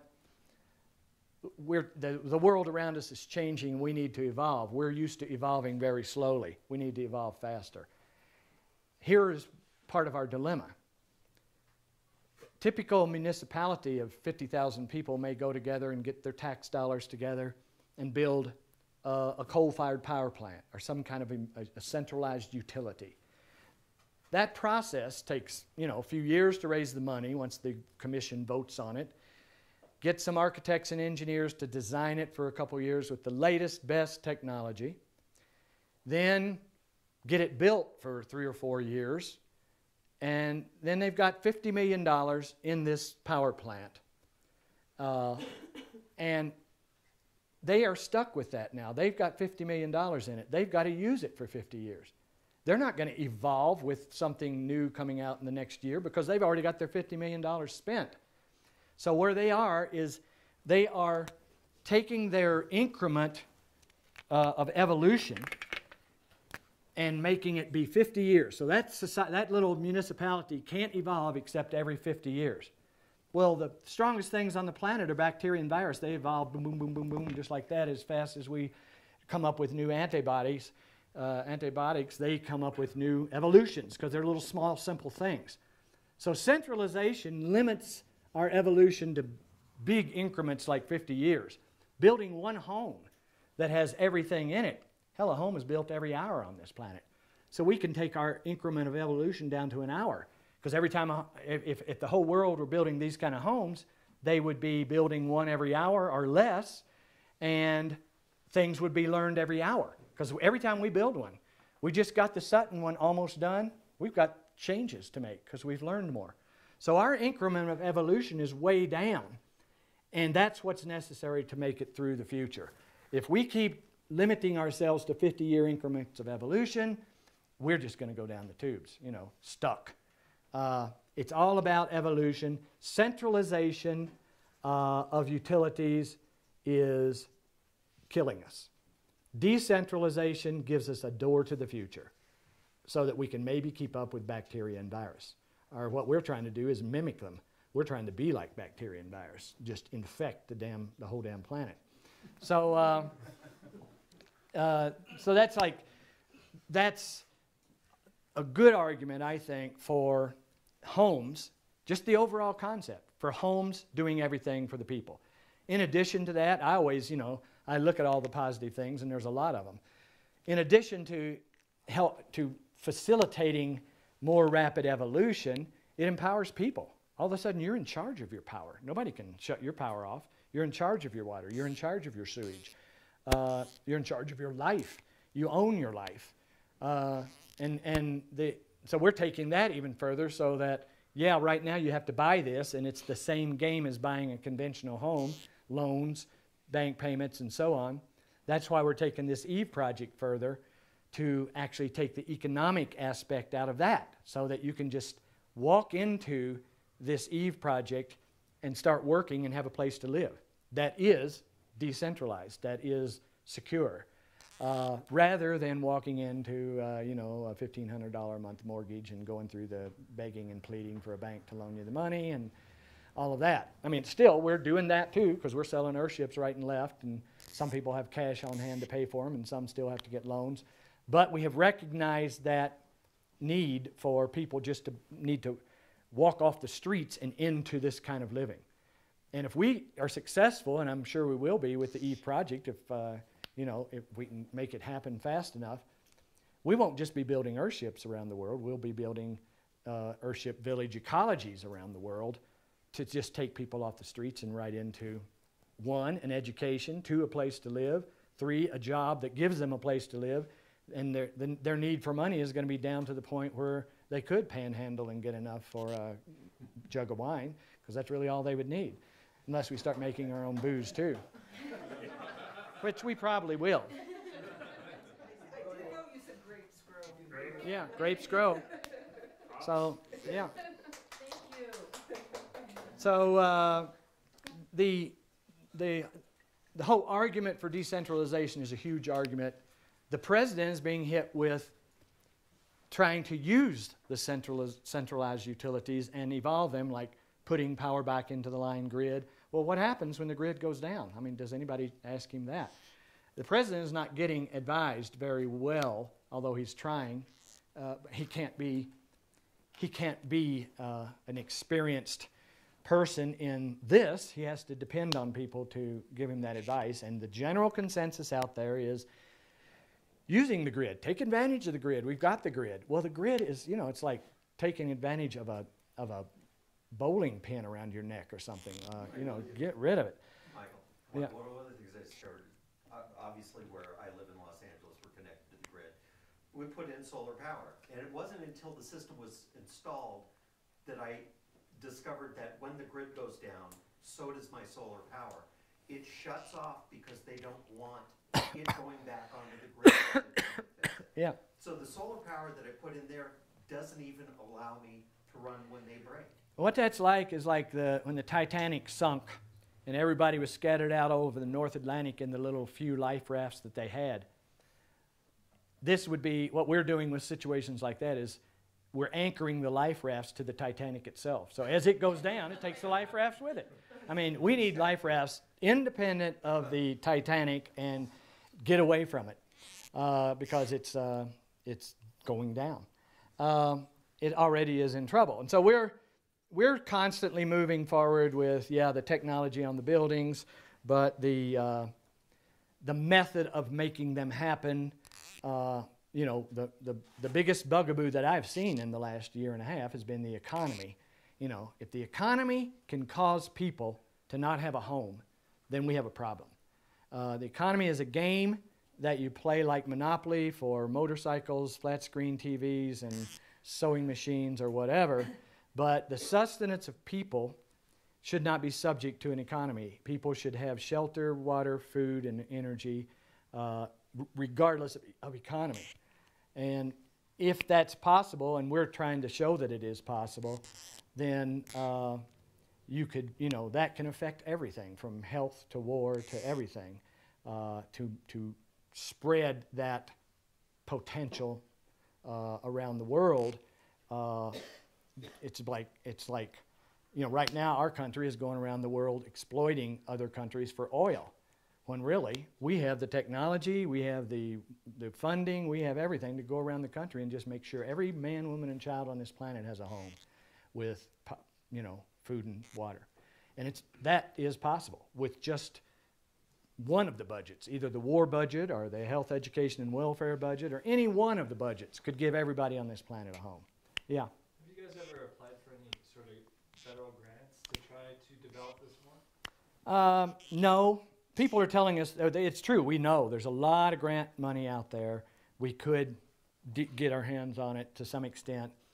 But it's like there's a lot of strings attached to getting a grant. It kind of puts you on the radar, and I prefer to fly under the radar for lots of reasons. And so, but I'm not really, because I'm out there, you know, in a lot of different ways. But yeah, so we haven't exploited that. I don't know if we will or whatever. We try to make everything that we do. We've had to do this because we have been sued, screwed, and tattooed up one side and down the other. So we have had to be like when a zebra is born to a herd in Africa, the herd moves on. That zebra or giraffe or whatever better learn to walk in like 20 minutes or it's going to get left behind because the herd is moving. So our ideas have to support us immediately. So we've always made it so that what we're doing supports us. Fortunately, our needs are not that extensive. You know, we all drive Mercedes, but they're all 1950, 60, and 70, held together with rivets and whatever.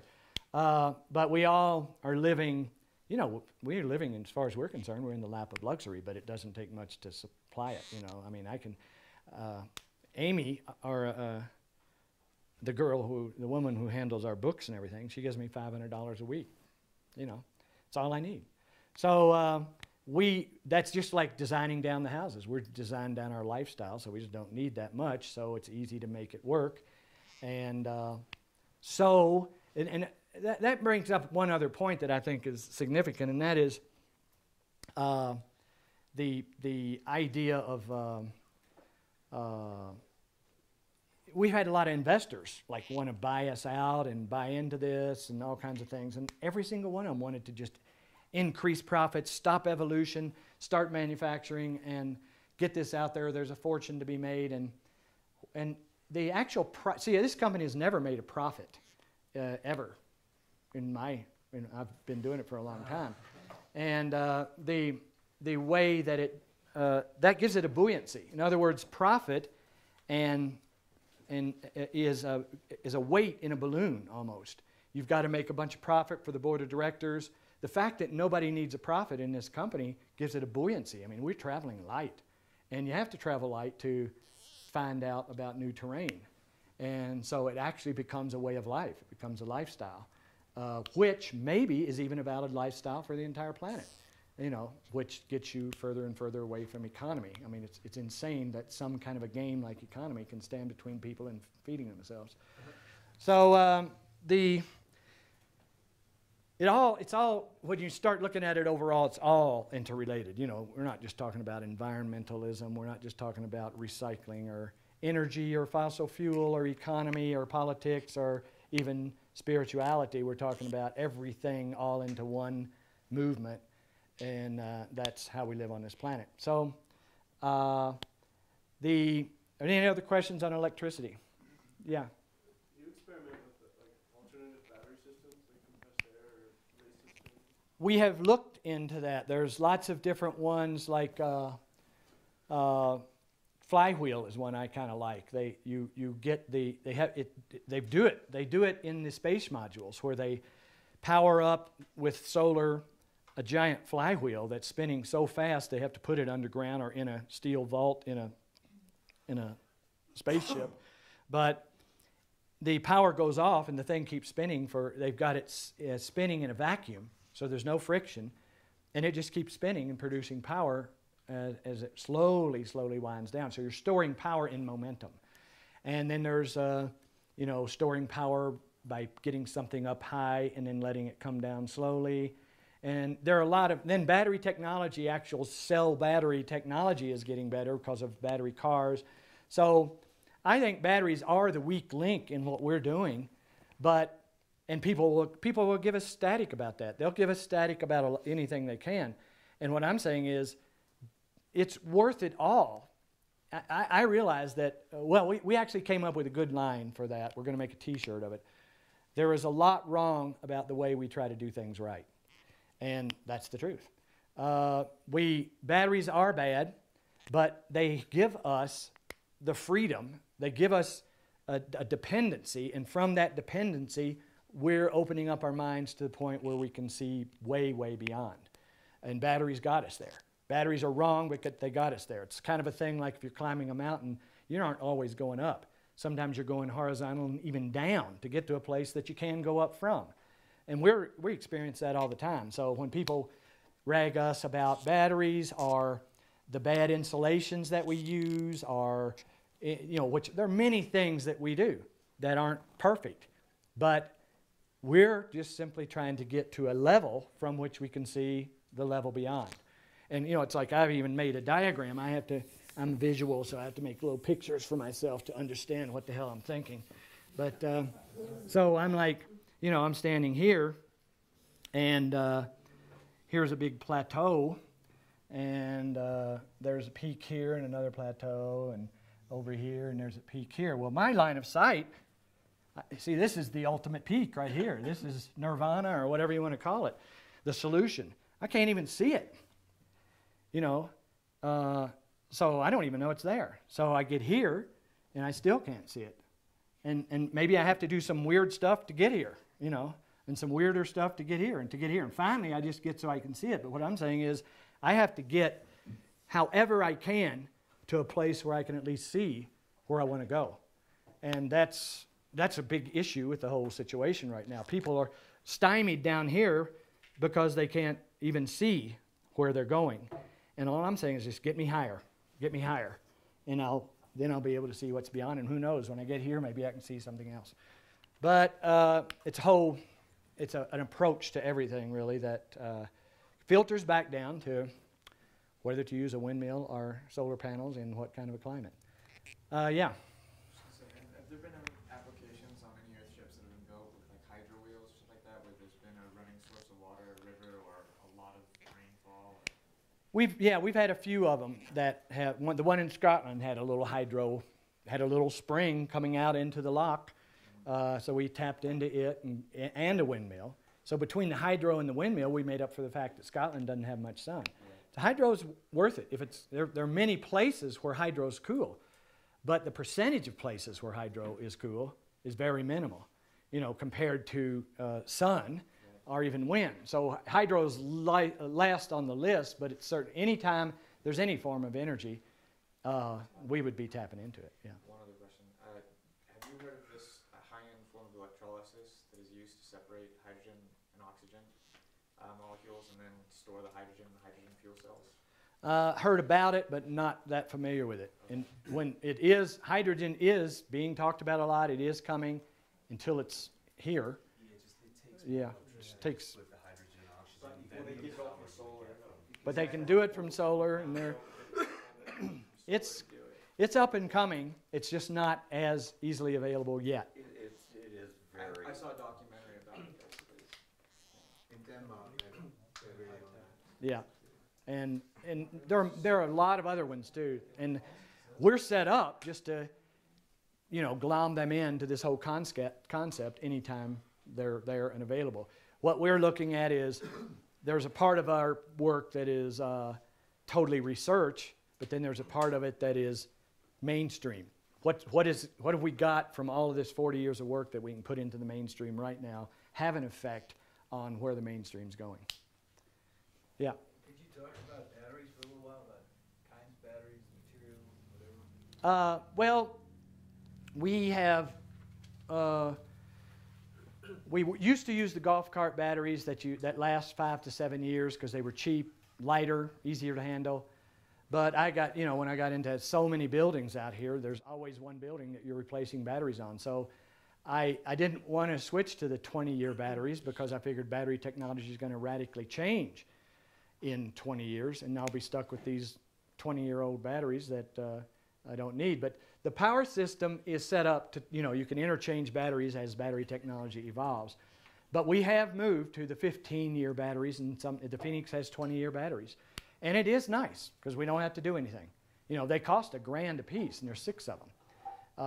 But once they're there, and I don't have to think about it for 20 years, and that's kind of good. So we're down to the brand is Rolls batteries, and they're big and heavy. They're 400 pounds. They take a lot of people to carry them, and but they just last. They're deep cycle, and then that technology itself is evolving rapidly because we're staying closely behind the electric cars, because that's where the battery technology is getting money put into it from, and so that stuff will be available to us in the not too distant future. Do you have a question, Paul? Yeah. Why didn't you just get a less tropical fish to reduce your power demand in the Phoenix instead of? That's a good question. We could have. We could just get trout and not have to be dealing. You know. Well, I guess there's not a good reason for that other than tilapia tastes good. Tilapia grow fast. They prolifically multiply. There were some rationales, but nothing really worth anything. So we're just doing it. You were getting food. Yeah. I was wondering if, like, as far as communities go, you've looked into any sort of small-scale centralization of power, because, like, the spots we're looking, it's all forest, so you don't really have the option of putting, like, solar on each unit. But we were thinking about doing, like, a central location for power. Have you done anything like that? No, I can't say that I have. I am, see, like the Eve project, it will be approaching that thinking, because financially it's hard to do a solar setup. If you want to do like a cheap dwelling, you know, you can't really. Well, that's another thing. We are looking at, like, yeah, there's $25,000 to $30,000 worth of utilities in each one of these buildings. So if you're going into something else, what we're doing is taking the Eve project is going to have something on the order of that. In other words, this whole jungle, this Amazon jungle that goes from the end of this building to the other one, is the gray and black water system for 25 people. That's centralization on a small scale. The water catchment is going to be shared throughout all the buildings, putting cisterns wherever we can, and then tandeming everything up for everybody. And the power, that's one of the major things we're trying to work on with Eve, is the power is going to be room at a time. In other words, now that if you get down to a very minimal amount of power with a few LED lights trying to light up a room, then we hang a piece of thin film out somewhere on the south panel and run some 2-watt LED lights, and that power is so small that the battery to store it can be sealed and in line and can be in a drawer of a dresser. So it all of a sudden gets to be, for $350 you can light up a room, as opposed to $30,000 for 6 rooms. So we're taking and so what I'm getting at there is, in some ways we're adding the element of centralization on a small scale, and some ways we're even decentralizing further to make every room. Because see, this is going to house 25 people. Each person's really just going to have a room. They're going to be sharing the Amazon jungle, and there's even shared showers and toilets and stuff. So their room is the only thing they have, and they have their own power for their room, because it's $350 per room to power up a room. They will probably share the AC off of 1 or 2. See, in this group of buildings already, there's 3 power modules. We're going to try to use those 3 power modules to do all the AC for the computers and TVs and whatever, and then give everybody in each room, or maybe a couple lives in one room or whatever, but everybody in each room their own power. So we're thinking on a small scale in that direction, and it's not that I would say you have to be a fanatic and totally decentralized, but when you get into a situation, you'll find that if you're willing to decentralize to some extent, you can take steps. We're always willing to do anything. We don't really have any rules. We just have directions, because you make rules and all of a sudden you're encumbered by your own damn rules. Yeah. The best we've come up with so far is just double A's and making everybody come and recharge their double A's. Like, yeah, could do that. Get you a DeWalt life. Yeah, teach people a little bit. I have the feeling that schools and health centers should be built like this. Do you have anybody who's buying into any businesses? Well, we're talking to a lot of schools. We've talked to hospitals. It's all talk, because there's different financing and different people's money, and people want to take less chances and whatever. It's still scary for a lot of people, but like I say, there's been a lot of talk on schools, mostly eco centers and education centers. There's a lot of talk on a lot of different commercial things, but the best thing we're doing, for us, the most important project we're doing is the EVE project, because it's going to involve a lot of people, and it is an educational thing. And the visitor center that the town asked us to do out south of town has got 2 or 3 other phases. First of all, it's a visitor center. Then they want to go on and do the first carbon zero restaurant with a jungle in it and everything, and half the salads and everything coming from that. And then the town wants to do this. See, they're trying to bring tourism to the town on the wings of the Earthship that's already present here. So they want to do carbon zero restaurant, then a carbon zero lodge, motel, and then a carbon zero activity center. So they've got big plans out there if we're successful on this first one, yeah. As far as power goes, are you like somehow like doing like some sort of like small scale hydro thing from like the cistern? Because you said it's gravity fed, so it's sort of like a small tiny river. But if you just link up a hydro thing, you could get enough to light a LED light bulb off of something like that, Another thing we're talking about doing is look how many people go to the spa. If you hooked up all the bikes and the running treadmills and all that to power, first of all, it'd power the spa. But see, then I could get into a spa. Going to a spa and just slugging away for nothing is crazy, especially when I have tires to pound. But if the machine was hooked up to lighting street lights in the town or something, hell, I'd be there running every day. Otherwise, I'm going to be in the mountains. Yeah. Just wondered if there's any other crazy innovations you've got that you could share with us. If they're not I have some, but I can't share them. What about biogas? Is that sort of like Bio what? Biogas with food waste? Yeah, there's a lot of talk about that. We haven't gone there because we've gotten gas down to just cooking. And like in the EVE project, we probably won't even have a gas range. We'll have solar ovens. Because in this climate, you can cook anything with a solar oven. And then people say microwaves are bad, but they will run off of a solar power system. So I would be inclined to, if there was no sun out, throw something in a microwave, plug in a coffee pot to the solar power for coffee, and do everything else in a solar oven. But so what I'm getting at there, to answer your question, is our need for gas has been so minimal. We just said, hell with it. We got other things to do. But we're definitely open to all of those branches. But like I find myself, with a limited amount of brain cells, and it gets less each week, actually. So. There's like 30 people chucking food away, and you've already got compost. Yeah. We should be doing it. Quite a lot to make gas Yeah. from. We should be doing it, and as we get more people involved, we will be.